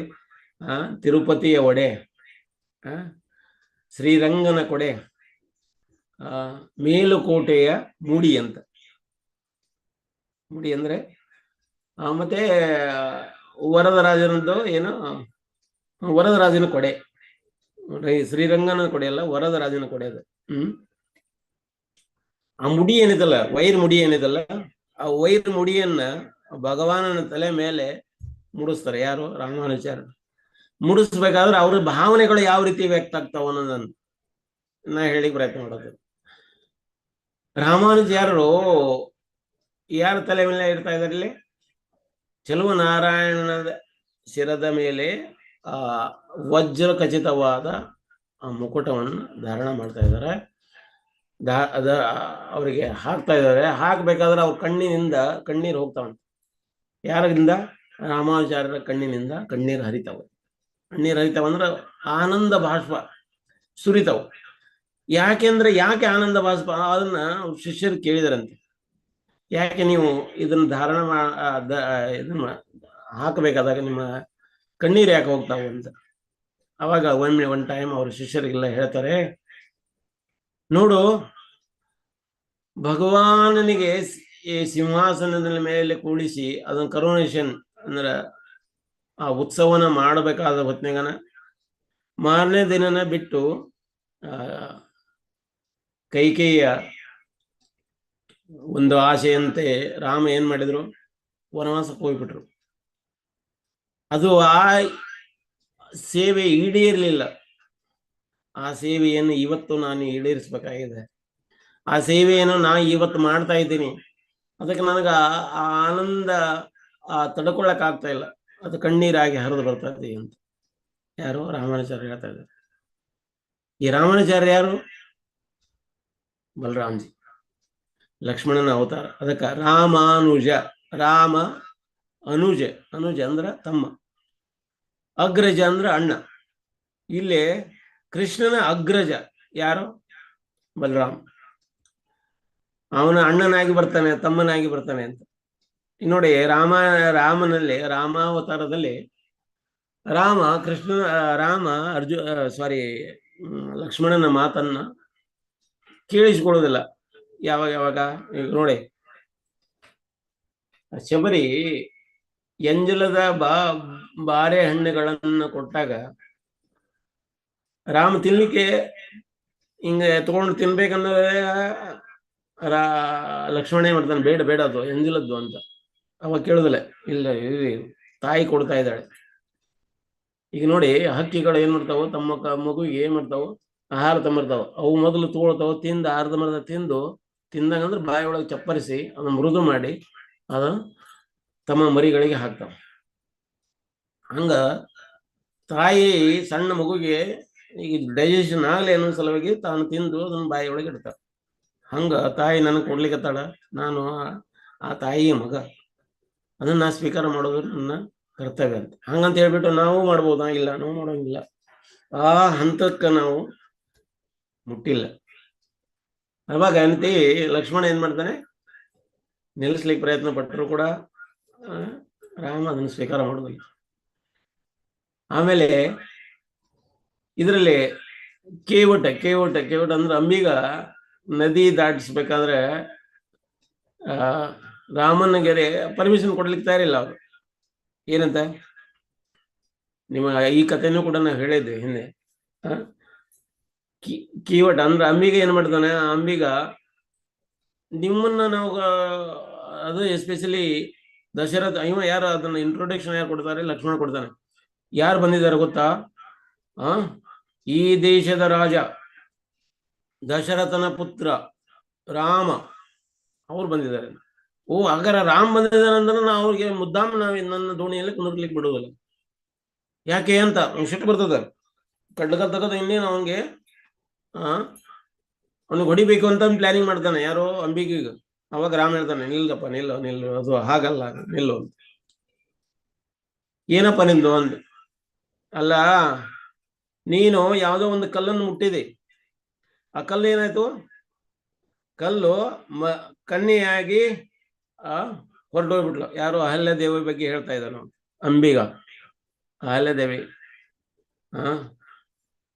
ಆಕೆ ಶಾಪಗ್ರಸ್ತೆ ಆಗಿದ್ಲಲ್ಲ, ಶಾಪಗ್ರಸ್ತೆ ಆಗಿ ಕಲ್ಲಾಗಿ ಬಿದ್ದಿದ್ಲು ಗೌತಮ ಋಷಿ ಮೂಲಕ. ಅವಳು ಆ ಶಾಪದಿಂದ ಮುಕ್ತ ಆಗ್ಬಿಟ್ಲು. ಈಗ ನೀನೇನಾದ್ರು ಪರಮಾತ್ಮ ರಾಮ ಏನಾದ್ರು ನನ್ನ ಬೋಟ್ ಅಥವಾ ನಾವಿಗೆ ಪಾದ ಸ್ಪರ್ಶ ಮಾಡಿದಂದ್ರೆ ಅದು ಕೂಡ ಕನ್ಯೆಯಾಗಿ ಹೋಗ್ಬಿಟ್ರೆ, ನನಗಿರೋದು ಹೊಟ್ಟೆ ಉಪಜೀವನ ಸಲುವಾಗಿರೋದು ಒಂದೇ ಬೋಟು, ಒಂದೇ ನಾವು. ಅದನ್ನ ರಾಮ ಏನಾರ ಪಾದ ಸ್ಪರ್ಶ ಮಾಡಿದಂದ್ರೆ ಅದು ಕನ್ಯೆಯಾಗಿ ಹೋಗ್ಬಿಡ್ತದೆ. ಆಮೇಲೆ ಆ ಕನ್ಯಾನ ಏನ್ ಮಾಡ್ತೀವಿ ನೀನು, ಕನ್ಯಾ ನೀನು ತಗೊಳಪ್ಪ ಅಂತ. ಮೊದ್ಲ ಮನೆಯೊಳಗೆ ಒಬ್ಬಳೆ ಅದಾಳೆ ನನಗೆ ಹೇಳ್ತಿ, ಇನ್ನೊಬ್ಬಳು ಇವಳನ್ನು ತಗೊಂಡ್ರೆ ಅವಳಿಗೆ ಊಟ ಹಾಕೋರು ಯಾರು, ನನಗದು ಚಿಂತೆ ಅಂತ. ಹಾಗಾದ್ರೆ ಅದಕ್ಕೆ ಏನ್ ಮಾಡ್ಬೇಕು ಅಂತ, ಅದಕ್ಕೆ ಏನ್ ಮಾಡ್ಬೇಕಂದ್ರೆ ನಿನ್ನ ಪಾದನ ತೊಳ್ಕೊಂಬರ್ಬೇಕು. ಆಯ್ತು, ನಾವು ಇನ್ನು ಇಲ್ಲಿ ನದಿಯಲ್ಲಿ ತೊಳಿತಾ ಇದೀವಿ, ನೀವು ತೊಳೆದ್ರೆ ನಮ್ಗೆ ಇದು ಇಲ್ಲ, ಭರವಸೆ ಇಲ್ಲ, ಮತ್ತೆ ಯಾರು ತೊಳಿಬೇಕು, ನಾ ತೊಳಿಬೇಕು ಅಂತ. ಅಂದ್ರೆ ಹಿಂದಿನ ಜನ್ಮದಲ್ಲಿ ಅವ ಕೂರ್ಮಾಗಿದ್ದ. ಕೂರ್ಮ ಅಂದ್ರೆ ಆಮೆ ಆದವ ಸೇವೆ ಮಾಡ್ಬೇಕಂತ ಇದ್ರೊಳಗ ಶ್ವೇತ ಸಮುದ್ರದೊಳಗ, ಶ್ವೇತ ದ್ವೀಪದೊಳಗ ಇರ್ಬೇಕಾದ್ರೆ ಸಮುದ್ರದೊಳಗ ಆಮೆ ಬಂತು. ಲಕ್ಷ್ಮೀದೇವಿ ಪರಮಾತ್ಮನ ಪಾದದ ಅಡಿಯಲ್ಲಿ ಕುಂತ್ಕೊಂಡು ಆ ಪಾದ ಒತ್ತಾ ಇದ್ದಾಳೆ.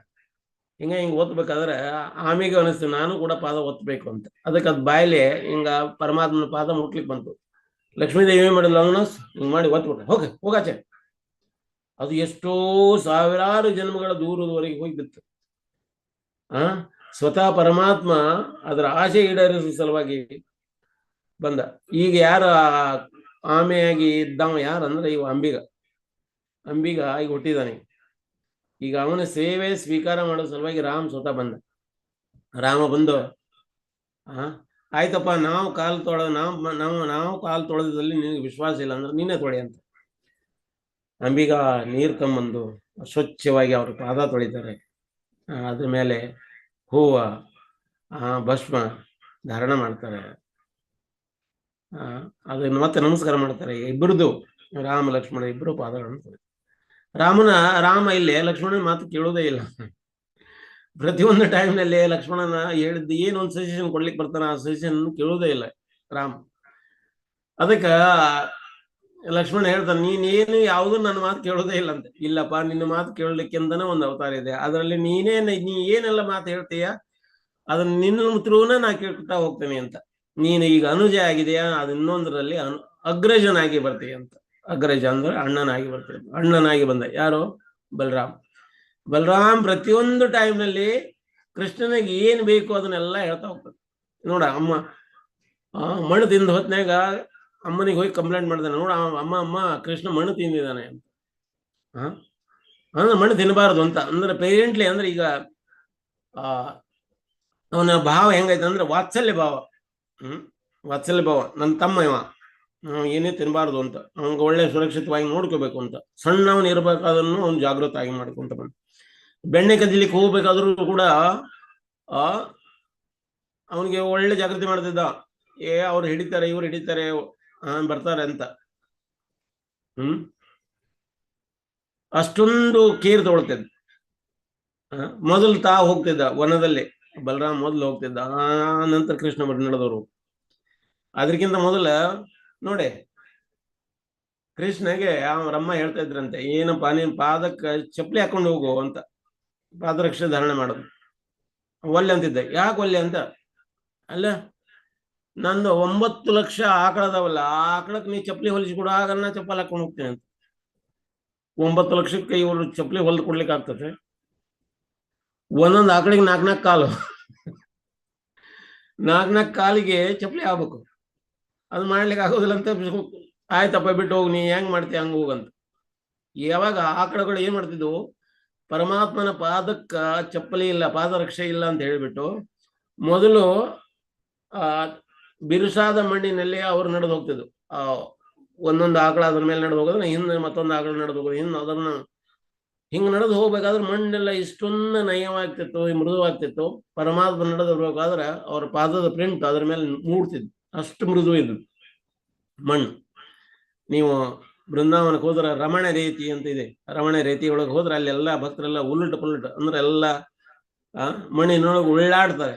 ಅಂದ್ರ ರಮಣ ರೀತಿ ಯಾವ್ದು ಬ್ರಜದ ರಜ್, ಆ ಮೈಗೆಲ್ಲ ಮೆತ್ತಿಕೊಳ್ಳಿ ಅಂತ. ಆ ಬ್ರಜದ ರಜ್ ಏನದ ಮೈ ಮೆತ್ತಿಕೊಳ್ಳಿ ಅಂತಂದ್ರೆ ನಮ್ಮ ಎಷ್ಟೋ ಜನ್ಮದ ಪಾಪ ಪರಿಹಾರ ಆಗಿ ಹೋಗ್ತದೆ ಅಂತ, ಬಿಟ್ಟು ಹೋಗ್ತದೆ.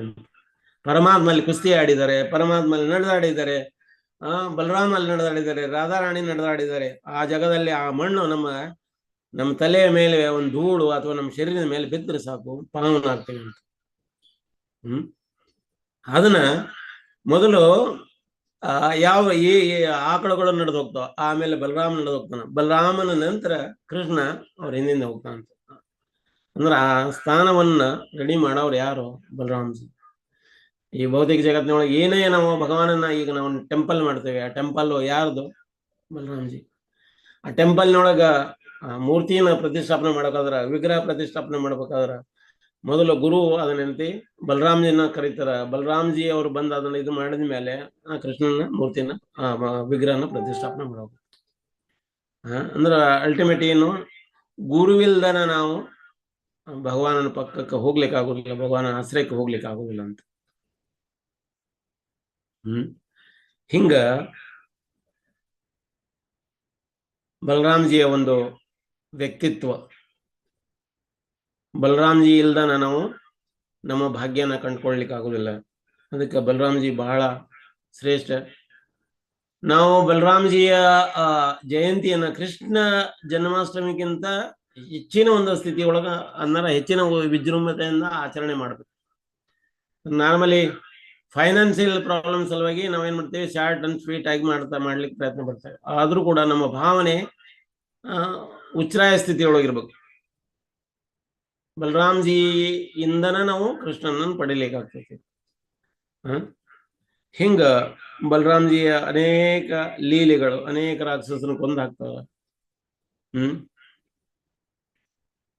ಈಗ ಬಲರಾಮ್ಜಿ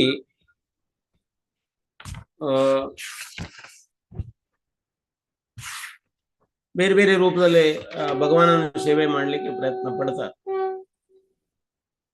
ಈಗ ಬೇರೆ ಬೇರೆ ದೇಶದೊಳಗೆಲ್ಲ ಅನೇಕ ಮಂದಿರಗಳನ್ನು ಪ್ರಭುಪಾದವರು ಸ್ಥಾಪನೆ ಮಾಡಿದ್ರು. ಸ್ಥಾಪನೆ ಮಾಡೋಕ್ಕಿಂತ ಮೊದಲು ಅವರು ಬಲರಾಮ್ಜಿನಲ್ಲಿ ಪ್ರಾರ್ಥನೆ ಮಾಡ್ತಾರೆ. ನೀವು ಬಂದು ಇಲ್ಲೇ ಈ ಸ್ಥಾನನ ಶೃಂಗಾರ ಮಾಡ್ರಿ, ಇಲ್ಲೇ ಭಗವಾನ್ ಬರ್ತಾರಂತೆ. ಈಗ ನೋಡಿ, ರಾಧಾ ಲಂಡನೇಶ್ವರ, ರಾಧಾ ಪ್ಯಾರಿಸೇಶ್ವರ, ಬೇರೆ ಬೇರೆ ಹೆಸರುಗಳ ಮೂಲಕ ಭಗವಾನ್ ಅಲ್ಲಿ ಬಂದರು. ಅಲ್ಲಿ ಬರೋಕ್ಕಿಂತ ಮೊದಲು ಆ ಸ್ಥಾನವನ್ನು ಶುದ್ಧೀಕರಣ ಮಾಡ್ಲಿಕ್ಕೆ ಬಲರಾಮ್ಜಿ ಬಂದು ನಿಂತ್ಕೊಂಡ್ರು. ಅಂದ್ರೆ ಮಂದಿರ ಆಗಿ ತಮ್ಮನ್ನು ತಾವೇ ಮಂದಿರ ಆಗಿ ನಿರ್ಮಾಣ ಮಾಡ್ಕೊಳ್ತಾರೆ. ಈ ನಾವು ಮಂದಿರದೊಳಗೆ ಬರ್ಬೇಕಾದ್ರೆ ನಾವು ಸ್ಟೆಪ್ಸ್ ಅನ್ನು ನಮಸ್ಕಾರ ಮಾಡಿ ಬರ್ತೇವೆ. ಯಾರಿಗೆ ನಮಸ್ಕಾರ ಮಾಡ್ತೇವೆ? ಬಲರಾಮ್ಜಿಗೆ ನಮಸ್ಕಾರ ಮಾಡ್ತೇವೆ. ಅಂದ್ರೆ ನಿಮ್ಮ ಸ್ಟೆಪ್ಪಿನ ಮೇಲೆ, ನಿಮ್ಮ ಇದ್ರ ಮೇಲೆ ನಾವು ಕಾಲಿಟ್ಟು ಹೋಗ್ತಾ ಇದೀವಿ, ನಮ್ಮ ಅಪರಾಧವನ್ನ ಕ್ಷಮಿಸಿ ಅಂತ ಒಳಗೆ ಬರ್ತಾ ಇದೀವಿ ಅಂತ, ಭಗವಾನ್ ನಮ್ಮ ಗರ್ಭಗುಡಿಗೆ ಹೋಗ್ತಾ ಇದೀವಿ ಅಂತ. ಹಂಗ ಬಲರಾಮ್ಜಿ ತಮ್ಮನ್ನು ತಾವು ಎಲ್ಲಾ ರೀತಿಯೊಳಗ ಎಷ್ಟು ನಮ್ರತೆಯಿಂದ ಆ ಸೇವೆ ಮಾಡ್ಲಿಕ್ಕೆ ಪ್ರಯತ್ನ ಮಾಡ್ತಾರೆ. ಯಾರು? ಸ್ವತಃ ಭಗವಾನ್ ನಿತ್ಯಾನಂದ ಪ್ರಭು. ನಿತ್ಯಾನಂದರು ಗೌರಾಂಗರ ಸೇವೆಗಾಗಿ ನಿತ್ಯಾನಂದ ಪ್ರಭುಗಳು ಹಮೇಶ ಯಾವಾಗಲೂ ನಿಂತ್ಕೊಂಡಿರ್ತಾರೆ. ಅಂದ್ರೆ ಎಲ್ಲಾ ಒಂದು ಅವತಾರದಲ್ಲಿ ನಾವು ನೋಡ್ತಾ ಹೋದ್ರೆ ಬಲರಾಮ್ಜಿ ಏನ್ ಮಾಡ್ತಾರೆ? ಸೇವಾದೊಳಗ ಮುಂದಿರ್ತಾರೆ. ಹಿಂಗ ಬಲರಾಮ್ಜಿ ಜಯಂತಿ ನಾವು ಆಚರಣೆ ಮಾಡಬೇಕು. ಈ ಭಾವನೆಗಳಿಂದ ನಾವು ಆಚರಣೆ ಮಾಡಬೇಕು.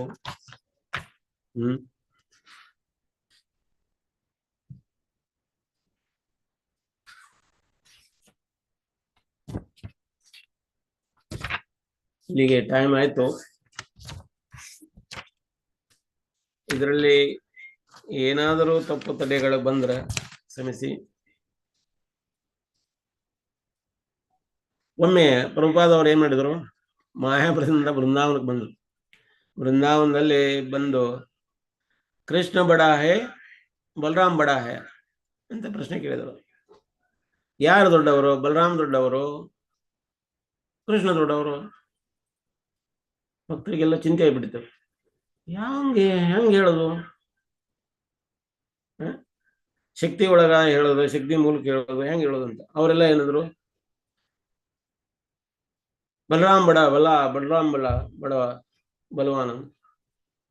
ಅವಾಗ ಪ್ರಭಾದ್ ಹೇಳ್ತಾರೆ, ಕೃಷ್ಣ ದೊಡ್ಡವ, ಕೃಷ್ಣ ಬಲವಾನ್. ಅದೇ ಹೆಂಗೆ? ಯಾಕೆಂದ್ರೆ ಕೃಷ್ಣನ ಮೇಲೆ ಯಾರು? ಬಲರಾಮ್ಜಿ ಕೈ ಹಿಡ್ಕೊಂಡು ನಿಂತ್ಕೊಂಡಿದ್ದಾರೆ.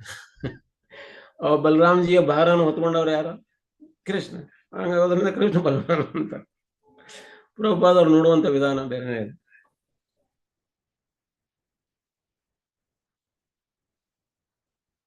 ಅದಕ್ಕೆ ಪ್ರಭುಪಾದವ್ರು ನೋಡುವುದು ಲಾಜಿಕ್ ನಿಂದ ನೋಡ್ತಾರೆ. ಪ್ರಭುಪಾದವ್ರು ಒಬ್ಬರಿಗೆ ಇದನ್ನ ಕೊಟ್ರು, ಏನು ದೀಕ್ಷಾ ಕೊಟ್ರು, ದುರ್ಯೋಧನ ಗುರುದಾಸ್ ಅಂತ. ಅವರು ಈಗ ದುರ್ಯೋಧನ ಗುರುದಾಸ್ ಮಹಾರಾಜ್ ಅಂತ ಹೆಸರಿದೆ.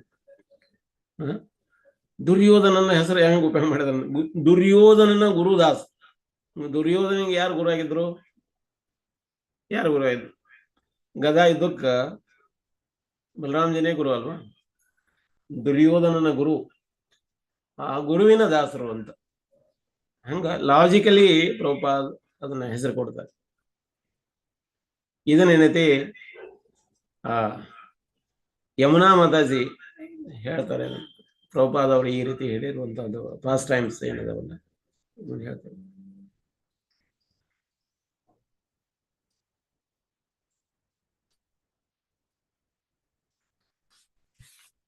ಹರೇ ಕೃಷ್ಣ.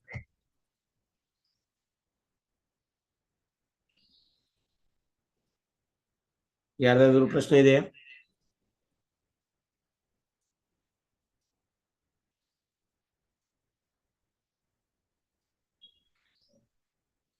ಇಲ್ಲಿ ನಾನೇ ಇದನ್ನ ಮಾಡ್ತೇವೆ. ಆಚಾರ್ಯರು ಹೇಳ್ತಾರೆ, ಬಲರಾಮ್ ದೇನಕಾಸುರನ ರಿಪ್ರೆಸೆಂಟ್ ಮಾಡಿದ್ರೆ, ಅಂದ್ರೆ ದೇನಕಾಸುರನ್ ಕೊಂದ್ ಹಾಕಿದ್ದು ಯಾಕೆ, ದೇನಕಾಸುರನ್ ಯಾಕೆ ಕೊಂದ್ ಹಾಕ್ತಾರ? ಅದು ದೇನಕಾಸುರ ನಮ್ಮ ಶರೀರದೊಳಗೆ ಹೆಂಗಿರ್ತಾರ ಅಂತ. ಐ ಅಂಡ್ ಮೀ ಅಂತ, ನಾನು ಮತ್ತು ನಂದು ಅಂತ ಏನು ಹೇಳ್ತೀವಲ್ಲ, ನಂದು ನನ್ಗೆ ಬೇಕು, ನಂದು. ಈ ತಾಳೆ ಗಿಡ ಅನ್ನೋದು ಏನೈತಲ್ಲ, ಅದು ನಮ್ಮ ಹೃದಯ. ಹಣ್ಣುಗಳು ಕೃಷ್ಣ ಪ್ರೇಮ. ದೇನಕಾಸುರ ಏನದನಲ್ಲ, ನಾನು ಮತ್ತು ನನ್ನದು ಅನ್ನೋದು. ಬಲರಾಮ ಆ ಗಿಡನ ಅಲ್ಲಾಡಿಸಿ ನಮ್ಮ ಹೃದಯದಲ್ಲಿರುವ ದೇನಕಾಸುರನ 6 ಅಂದ್ರೆ ಈಗ 6 ಷಡ್ರಿಪು ಅವನ್ನೆಲ್ಲ ಕಿತ್ತು ಬಿಸಾಕಿದ್ರು ಅಂತ. ಏನ್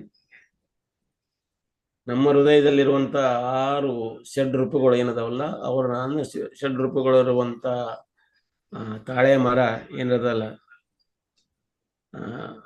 ದೇನಿಕಾಸುರನ್ನ ಕಿತ್ ಬಿಸಾಡಿದ್ರು ಅಂತ. ಹಂಗ ಆಚಾರ್ಯರು ಉಲ್ಲೇಖ ಮಾಡ್ತಾರೆ. ಹರೇ ಕೃಷ್ಣ. ನಾನು ಅನ್ಕೊಂಡಿದ್ದೇನೆ ನೀವು ಈ ವಿಷಯನ ಗಂಭೀರವಾಗಿ ತಗೊಂಡಿದ್ದೀರಿ ಅಂತ, ಇದನ್ನ ಅರ್ಥ ಮಾಡ್ಕೊಂಡಿದ್ದೀರಿ ಅಂತ. ಹರೇ ಕೃಷ್ಣ. ಇಲ್ಲಿಗೆ ನಾವು ಕ್ಲಾಸಿಗೆ ವಿರಾಮ ಕೊಡೋಣ. ಇದರಲ್ಲಿ ಏನಾದರೂ ತಪ್ಪುಗಳು ಕಂಡು ಬಂದ್ರೆ ದಯವಿಟ್ಟು ಕ್ಷಮಿಸಿ. ಹರೇ ಕೃಷ್ಣ. ಹರೇ ಕೃಷ್ಣ. ಧನ್ಯವಾದಗಳು ಪ್ರಭುಜಿ. ಹರೇ ಕೃಷ್ಣ ಮಾತಾಜಿ. ಧನ್ಯವಾದಗಳು ಪ್ರಭುಜಿ. ಹರೇ ಕೃಷ್ಣ. ಹರೇ ಕೃಷ್ಣ. ಧನ್ಯವಾದಗಳು ಪ್ರಭುಜಿ. ಹರೇ ಕೃಷ್ಣ. ನಮಗೆ ಕ್ಷಮೆ ಕೇಳಬಾರ್ದು ಪ್ರಭುಜಿ, ನೀವು ತುಂಬಾ ಧನ್ಯವಾದಗಳು ಪ್ರಭುಜಿ. ಕೇಳಬಾರ್ದು. ವೈಷ್ಣವರಲ್ಲಿ ಕ್ಷಮೆ ಕೇಳಿದ್ರೆ ಮತ್ತೆ ಇನ್ಯಾರಲ್ಲಿ ಕೇಳ್ಬೇಕು ಮಾತಾಜಿ? ವೈಷ್ಣವರಿಗೆ ನಾವು ಕೇಳ್ಬೇಕು. ವೈಷ್ಣವರಲ್ಲಿ ನೋಡ್ರಿ, ವೈಷ್ಣವ್ರಿಗಿಂತ ದೊಡ್ಡವ್ರು ಯಾರು ಇಲ್ಲ, ನಮ್ಗಿಂತ ಸಣ್ಣವ್ರು ಯಾರು ಇಲ್ಲ. ಪ್ರಭುಜಿ, ನಾವು ಅಷ್ಟು ಅರ್ಹತೆ ಕೂಡ ನಮಗಿಲ್ಲ ಪ್ರಭುಜಿ. ನೀವು ಎಷ್ಟು ವೈಷ್ಣವ ಭಕ್ತರಾಗಿರಿ, ಡಿಟಿ ಸೇವೆ ಮಾಡ್ತೀರಿ. ಪ್ರಭುಜಿ, ನಮಗೆ ಅಷ್ಟು ನಾವು ಕೇಪಬಲ್ ಇಲ್ಲ ಪ್ರಭುಜಿ. ಹಾಗೆ ಅಲ್ಲ, ಅದು ವೈಷ್ಣವರು ದೊಡ್ಡವ್ರೆ. ವೈಷ್ಣವರಂದ್ರೆ ಅದರ ಅರ್ಥ ನಾವು ಹೇಳುವಂಥದ್ದು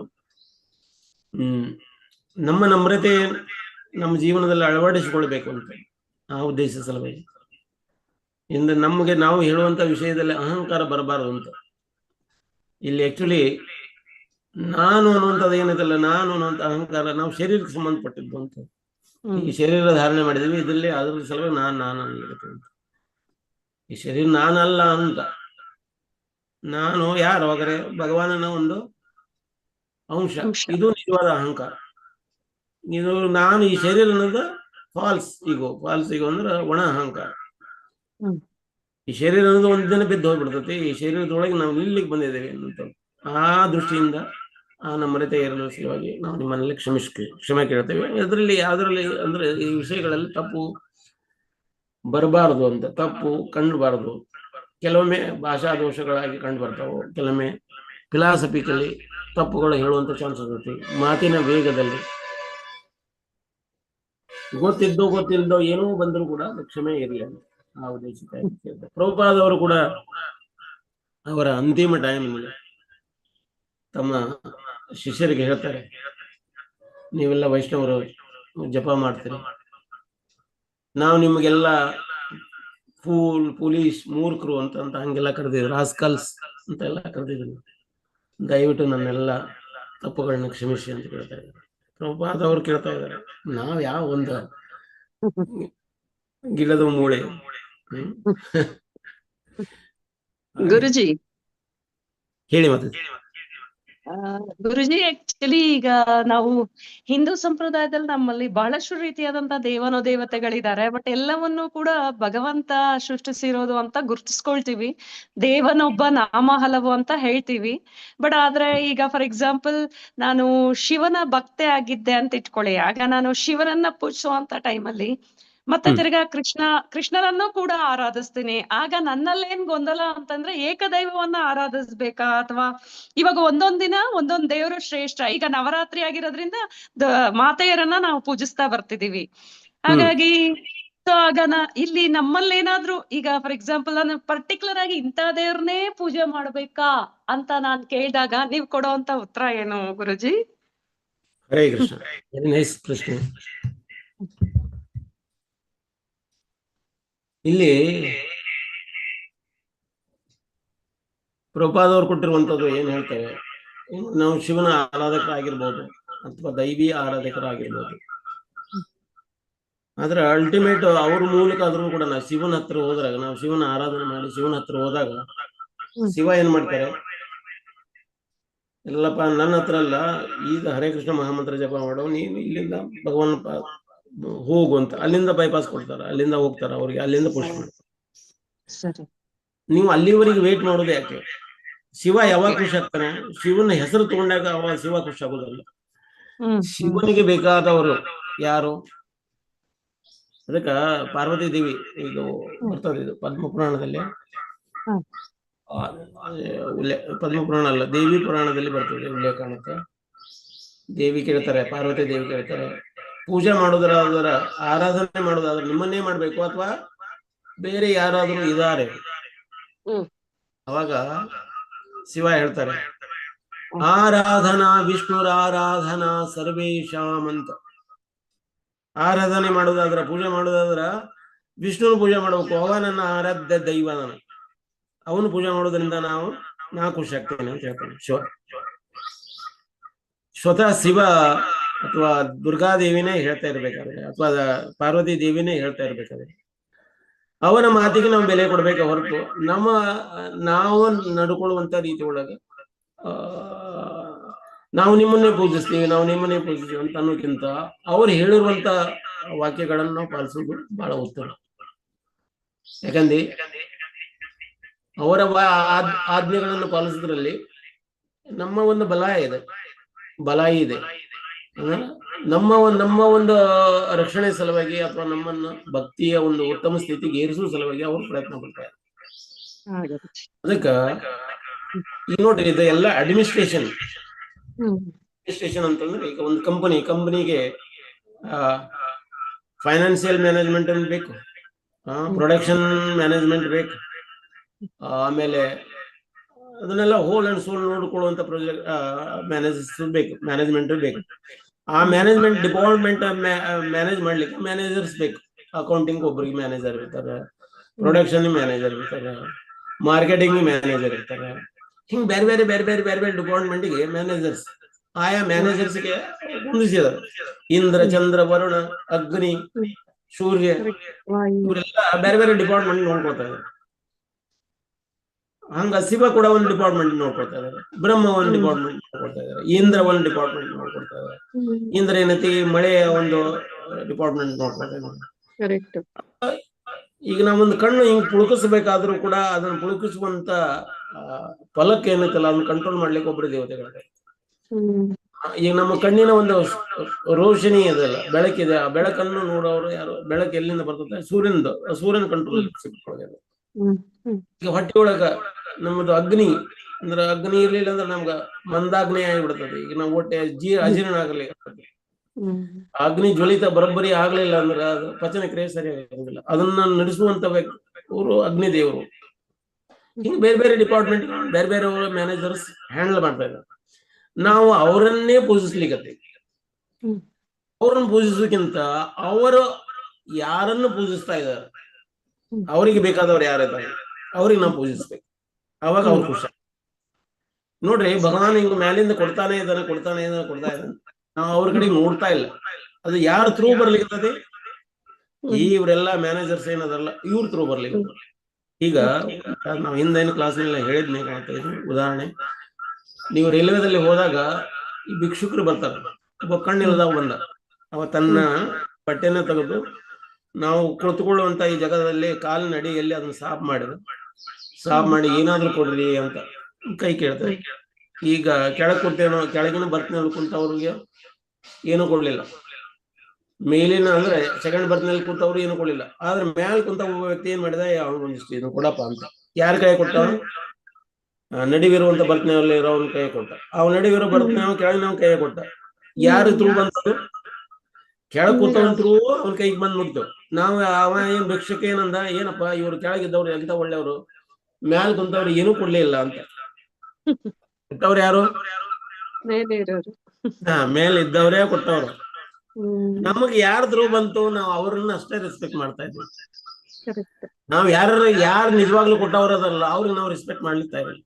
ಹಂಗಾಗೋದ್ರಿಂದ ಯಾರು ಮೇಲೆ ಕೊಟ್ಟವ ಕೊಡವನಲ್ಲ ಅವನು ನಾವು ರೆಸ್ಪೆಕ್ಟ್ ಮಾಡೋದನ್ನ ಬಹಳ ಉತ್ತಮ.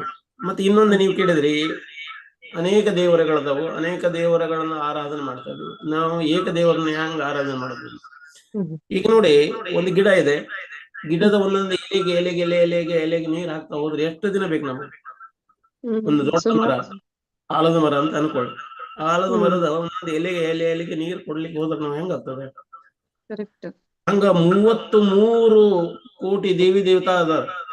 ನಾವು ಒಂದು ಪ್ರತಿ ದಿನ ಒಬ್ಬೊಬ್ಬರನ್ನು ಪೂಜೆ ಮಾಡಿದ್ರು ಕೂಡ ನಾವು 100 ವರ್ಷ ಆಯುಷ್ನೊಳಗೆ ನಾವು ಎಷ್ಟು ಜನ ಪೂಜೆ ಮಾಡ್ಲಿಕ್ಕೆ ಆಗುದಿಲ್ಲ. ಆದ್ರೆ ನಾವು ಶಾಸ್ತ್ರ ಏನ್ ಹೇಳ್ತದ, ನಾವು ಗಿಡದ ಬೇರಿಗೆ ಹೋಗಿ ನಾವು ನೀರ್ ಹಾಕಿದ್ರ ಎಲ್ಲ ಕೊಂಬೆ, ರೆಂಬೆ, ಎಲೆ, ಹೂವು, ಹಣ್ಣು, ಕಾಯಿಗಳಿಗೆಲ್ಲದಕ್ಕೂ ನೀರು ಹೋಗ್ತದೆ. ಹಂಗ ಮೂಲ ಬೇರು ಏನಿದೆಯಲ್ಲ, ಮೂಲ ಬೇರು ಯಾರಪ್ಪ? ಅಹಂ ಬೀಜ ಪ್ರಜಾಪಿತಃ, ನಾ ಎಲ್ಲರ ಬೀಜದಾತದಿನಿ. ಗೋವಿಂದಮಾದಿ ಪುರುಷಂ ತಮಹಂ ಭಜಾಮಿ.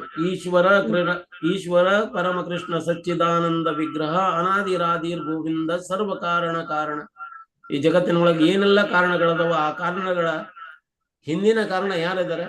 ಗೋವಿಂದ. ಆ ಗೋವಿಂದನವ್ರು ಯಾರದು? ಆದಿ ಪುರುಷ, ಮೂಲ ಪುರುಷ. ನೀವ್ ಯಾವ ಮೂಲ ಬೇರಿಗೆ ನೀವು ನೀರು ಹಾಕ್ಲಿಕ್ಕತ್ತಿದ್ರೆ ಎಲ್ಲಾ ದೇವಾನ್ ದೇವತೆಗಳು ಖುಷಿಯಾಗ್ತಾರೆ. ಇದು ಇಲ್ಲಿರುವಂತ ತತ್ವ ಅದು. ದಯವಿಟ್ಟು ನೋಡ್ರಿ, ಭಗವಾನ್ ಹೇಳ್ತಾರೆ, ನನ್ನ ಈ ರೂಪನ ನೀವು ನೋಡ್ಲಿಕ್ಕೆ ಇಚ್ಛಾ ಪಡ್ಲಿಲ್ಲ ಅಂದ್ರೆ, ಈ ರೂಪ ಅಂದ್ರೆ ತ್ರಿಭಂಗ, ಲಲಿತ ತ್ರಿಭಂಗ ರೂಪದಲ್ಲಿ ನಿಂತ್ಕೊಂಡಿದ್ದಾರೆ ಭಗವಾನ್. ನನ್ನ ಮನೆ 3 ಬೆಂಡಿನ ಆಕಾರದೊಳಗೆ ನಿಂತ್ಕೊಂಡಿದ್ದಾರೆ, ಕೊಳಲ್ಲಿ ಹಿಡ್ಕೊಂಡು. ಆ ರೂಪ ಅದ್ಭುತ ರೂಪ. ಅದನ್ನ ನೋಡೋದ್ರಿಂದ ಗೋಪಿ ಹೇಳ್ತಾರೆ, ಈ ರೂಪ ಹೇ ಗೋಪಿ, ನೀ ಹೇಗೆ ಹೇಳ್ತೀನಿ, ಅಲ್ಲೇ ಬೃಂದಾವನದೊಳಗ ವಂಶಿ ವಟದೊಳಗೆ ನಿಂತಿರುವಂತ ಅವನ ಕಡೆಗೆ ನೋಡ್ಲಿಕ್ಕೆ ಹೋಗ್ಬೇಡ ನೀನು. ಅಕಸ್ಮಾತ್ ಹೋದ್ರಿಂದ ನೀನು ಈ ಭೌತಿಕ ಜಗತ್ತನ್ನ ಎಲ್ಲ ಮರ್ತು ಬಿಡ್ತೀಯ ಅಂತ. ಅಂತ ರೂಪ, ಆ ರೂಪ ನೀನು ಒನ್ ಟೈಮ್ ನೋಡಿದ್ರೆ ಸಾಕು, ನಿಮ್ಮ ಎಲ್ಲಾ ಭೌತಿಕ ಜಂಜಾಟಗಳೆಲ್ಲ ಮರಮಾಚಿ ಬಿಟ್ಟು ಹೋಗ್ಬಿಡ್ತಾವ. ಆ ರೂಪನ ನೋಡ್ಲಿಕ್ಕೆ ಪ್ರಯತ್ನ ಮಾಡ್ಲಿಲ್ಲ ಅಂದ್ರೆ ಮತ್ತೆ ಇನ್ನಿತರ ರೂಪಗಳು ಏನದಾವಲ್ಲ. ಈಗ ಇನ್ನಿತರ ರೂಪ ಅಂದ್ರ ಕೃಷ್ಣ ತಾನು ಹೇಳ್ತಾನ, ನಾನೇ ಮೃತ್ಯು, ಆ ಮೃತ್ಯುವಿನ ಭಯಂಕರ ರೂಪನ ನೀವು ನೋಡ್ಲೇಬೇಕು ಅಂತ. ಬಿಡಲಿಕ್ಕೆ ಆಪ್ಷನ್ ಏನಿಲ್ಲ. ಸಾಯ್ಬೇಕಾದ್ರೆ ನಾವು ನೋಡಿ ಮಲಮೂತ್ರಾದಿಗಳನ್ನ ಮಾಡಿಕೊಂಡು ಸತ್ತು ಹೋಗ್ತೇವೆ. ಯಾಕೆ ನೋಡ್ತೇವೆ ಅಂತಂದ್ರೆ ಆ ಮೃತ್ಯುವಿನ ಭಯಂಕರ ರೂಪನ ನೋಡೇ ನಾವು ಸಾಯ್ತೇವೆ. ಆ ರೀತಿ ವಿಲಿ ಒದ್ದಾಡ್ತೇವೆ. ಅದಕ್ಕ ದಿನಂಪ್ರತಿ ನಾವು ಯಾಕೆ ಸಾಧನೆ ಮಾಡಬೇಕು? ದಿನಂಪ್ರತಿ ಹರೇ ಕೃಷ್ಣ ಮಹಾಮಂತ್ರ ಅದನ್ನೇ ಯಾಕೆ ಜಪ ಮಾಡ್ಬೇಕು ಅಂದ್ರೆ, ಅದು ಮಾಡ್ತಾ ಮಾಡ್ತಾ ಮಾಡ್ತಾ ಮಾಡ್ತಾ ಹೋದಂಗಿಲ್ಲ. ಈಗ ದಿನಂಪ್ರತಿ ಪೈಲ್ವಾನ್ ದಿನಂಪ್ರತಿ ಅವ ಸಾಮ್ ಅಂದ್ರೆ ಎಕ್ಸರ್ಸೈಸ್ ಮಾಡ್ತಾ ಮಾಡ್ತಾ ಮಾಡ್ತಾ ಒಂದು ದಿನ ಕುಸ್ತಿ ಆಡ್ಲಿಕ್ಕೆ ಎಲಿಜಿಬಲ್ ಆಗ್ತಾನ. ಹಂಗ ನಾವು ದಿನಂಪ್ರತಿ ಹರೇ ಕೃಷ್ಣ ಮಹಾಮಂತ್ರ ಜಪ ಮಾಡ್ತಾ ಮಾಡ್ತಾ ಮಾಡ್ತಾ ಮಾಡ್ತಾ ಲಾಸ್ಟ್ ಉಸಿರು ಹೋಗ್ಬೇಕಾದ್ರೆ ಹರೇ ಕೃಷ್ಣ ಮಹಾಮಂತ್ರ ಹೇಳಿದ್ರೆ ಸಾಕು, ಈ ಭೌತಿಕ ಶರೀರದಿಂದ ಹೊರಟೋಗ್ಬಿಡ. ದೇಹಿನೋ ಅಶ್ವಿನೋ ಯಥಾ ದೇಹಿ ಕೌಮಾರಂ ಯೌವನಂ ಜರ ತತ ದೇಹಾಂತರ ಪ್ರಾಪ್ತಿ ದೇಹ ಸ್ನಾತತ್ರ. ಯಾರ ಧೀರವಾದ ವ್ಯಕ್ತಿ ಅದಾರ, ಧೀರವಾದ ವ್ಯಕ್ತಿ ಅಂದ್ರೆ ಯಾರು? ಇದನ್ನ ಅರ್ಥ ಮಾಡಿಕೊಂಡವ್ರು. ಯಾವಾಗ ಹರೇ ಕೃಷ್ಣ ಮಹಾಮಂತ್ರನ ಅಂತಿಮ ಉಸಿರಿನೊಳಗೆ ಹೇಳ್ತಾ ಹೋಗ್ತಾರ ಅವರು ಧೀರವಾದ ವ್ಯಕ್ತಿಗಳು, ಮತ್ತೆ ಅವರು ನಿಜವಾದ ಭಕ್ತರು. ಅದಕ್ಕಾಗಿ ತಯಾರಿ ಮಾಡ್ಬೇಕು ನಾವು. ಆ ತಯಾರಿ ಮಾಡೋದ ಬುದ್ಧಿಮಾನ ವ್ಯಕ್ತಿಗಳ ಒಂದು ಶಕ್ತಿ. ಈಗ ದಯವಿಟ್ಟು ನಿಮ್ಮ ಪ್ರಶ್ನೆ ಒಳ್ಳೇದಿತ್ತು. ಇದರಲ್ಲಿ ನಾ ಹೇಳಲಿಕ್ಕೆ ಪ್ರಯತ್ನ ಮಾಡಿದ್ದೀನಿ. ಇದ್ರೊಳಗೆ ನಿಮ್ಗೆ ಆನ್ಸರ್ ಬಂದಿದೆ, ಉತ್ತರ ಸಿಕ್ಕಿದೆ ಅನ್ಕೊಂಡಿದ್ದೀನಿ. ಹರೇ ಕೃಷ್ಣ. ನಿಜವಾಗ್ಲೂ ಗುರುಜಿ ನನಗೆ ಆ ಮರದ ಎಕ್ಸಾಂಪಲ್ ಕೊಟ್ರಲ್ಲ, ನಿಜವಾಗ್ಲೂ ಅದ್ಭುತವಾಗಿತ್ತು. ಆ ಎಲೆಗಳಿಗೆ ನೀರ್ ಹಾಕೋದು ಮತ್ತೆ ಬೇರಿಗೆ ಒಂದು ಎಕ್ಸಲೆಂಟ್ ಆಗಿರ್ತಕ್ಕಂತ ಒಂದು ಕನ್ಫರ್ಮೇಶನ್ ಅನ್ನ ಕೊಟ್ಟಿದ್ದೀರಾ ಗುರುಜಿ, ತುಂಬಾ ಧನ್ಯವಾದಗಳು. ಬಟ್ ಇನ್ನೊಂದೇ ಒಂದು ಕ್ಲಾರಿಟಿ ಕೊಟ್ಬಿಡಿ ಗುರುಜಿ. ಈಗೇನು ಮಹಾಮಂತ್ರ ಅಂತ ನೀವು ಹೇಳಿದ್ರಿ ಶ್ರೀಕೃಷ್ಣ ಪರಮಾತ್ಮಂದು, ಈಗ ಹೇಳಿದ್ರಿ ನೀವು ಆ ಬೇರ್ಗೆ ನೀರ್ ಹಾಕಿದ್ರೆ ಹೇಗೆ ಅದು ಟೋಟಲ್ ಆಗಿ ಎಲ್ಲದಕ್ಕೂ ರೀಚ್ ಆಗುತ್ತೋ, ಒಂದು ಮರ ಹೆಮ್ಮರವಾಗಿ ಬೆಳೆಯುತ್ತೋ, ಹಾಗೆ ಮಹಾಮಂತ್ರವನ್ನ ಇಷ್ಟೇ ಸಾರಿ ಜಪಿಸ್ಬೇಕು, ಇದೇ ಟೈಮಲ್ಲಿ ಜಪಿಸ್ಬೇಕು ಅನ್ನೋದೇನಾದ್ರೂ ಇದ್ರೆ ಒಂಚೂರು ತಿಳಿಸ್ಕೊಡಿ ಗುರುಜಿ. ಖಂಡಿತ. ಹರೇ ಕೃಷ್ಣ. ಚೈತನ್ಯ ಮಹಾಪ್ರಭುಗಳು ಹೇಳ್ತಾರೆ, ನಾಮಕಾರಿ ಬಹುದ ನಿಜ ಸರ್ವಶಕ್ತಿ. ಪ್ರತಿಯೊಂದು ಹೆಸರಿನಲ್ಲಿ, ಭಗವಾನನ ಪ್ರತಿಯೊಂದು ಹೆಸರಿನಲ್ಲಿ ಶಕ್ತಿ ಇದೆ, ತುಂಬಿಕೊಂಡಿದೆ. ಅವನ್ನೆಲ್ಲವನ್ನು ಹೇಳಬಹುದು. ಆದ್ರೆ ಆಚಾರ್ಯರು ಟೇಸ್ಟ್ ಮಾಡಿ ಇದನ್ನ ಮಹಾಮಂತ್ರನ ಕೊಟ್ಟಿದ್ದಾರೆ. ಈ ಮಂತ್ರನ ಕೊಟ್ಟಿರುವಂತ ಉದ್ದೇಶ ನೋಡ್ರಿ, ಕೃಷ್ಣ ಅಂದ್ರ ಆಕರ್ಷಕ, ಇದು ಕೃಷ್ಣ ಅಂದ್ರೆ ಅತ್ಯಾಕರ್ಷಕ. ಕೃಷ್ಣ ಅನ್ನೋ ಶಬ್ದ ಹೇಗೆ ಬರ್ತದೆ ಅಂದ್ರ ಅದ್ರ ಮೂಲ ಧಾತು ಕ್ರಿಶ್ ಅನ್ನುವಂತ ಶಬ್ದ ಬರ್ತದೆ. ಕ್ರಿಶ್ ಅಂದ್ರೆ ಆಕರ್ಷಕ, ಕೃಷ್ಣ ಅಂದ್ರೆ ಅತ್ಯಾಕರ್ಷಕ. ಓಕೆ, ಈ ಎಲ್ಲ ಈಗ ನೋಡಿ, ವಿಷ್ಣು ಸಹಸ್ರನಾಮ ಹೇಳ್ತೇವೆ. 1000 ಟೈಮ್ ವಿಷ್ಣುನ ನಾಮ ತಗೊಂಡ್ರೆ 1 ಟೈಮ್ ರಾಮ ಹೇಳ್ತೇವೆ. 3 ಬರೇ ರಾಮ ರಾಮ ರಾಮ ರಾಮ ಹೇಳಿದ್ರೆ ಒಮ್ಮೆ ಕೃಷ್ಣ ಹೇಳ್ದಂಗೆ, ಒಮ್ಮೆ ಕೃಷ್ಣ ಹೇಳಿದ್ರೆ ರಾಮ ಹೇಳ್ದಂಗೆ, ಒಮ್ಮೆ ಕೃಷ್ಣ ಹೇಳಿದ್ರೆ ನೋಡ್ರಿ 3000 ಆಗ್ತದ. 3000 ವಿಷ್ಣು ಸಹಸ್ರನಾಮ ಹೇಳ್ದಂಗೆ. ಅಂದ್ರೆ ಬೇರೆ ಹೆಸರು ಅಂದ್ರೆ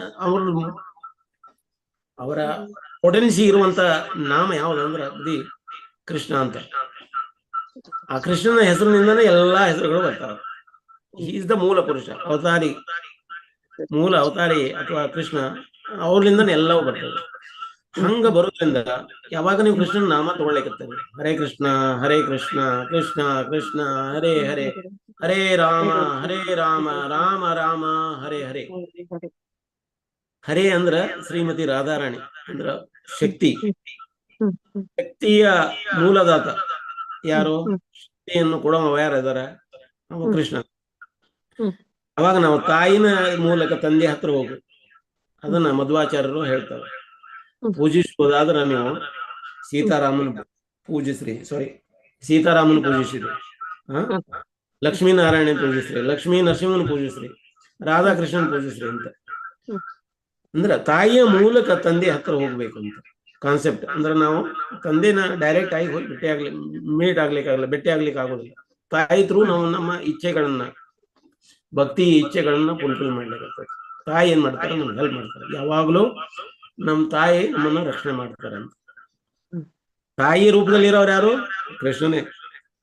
ತಂದೆಯ ರೂಪದಲ್ಲಿ ಇರೋರು ಯಾರು? ಕೃಷ್ಣನೇ.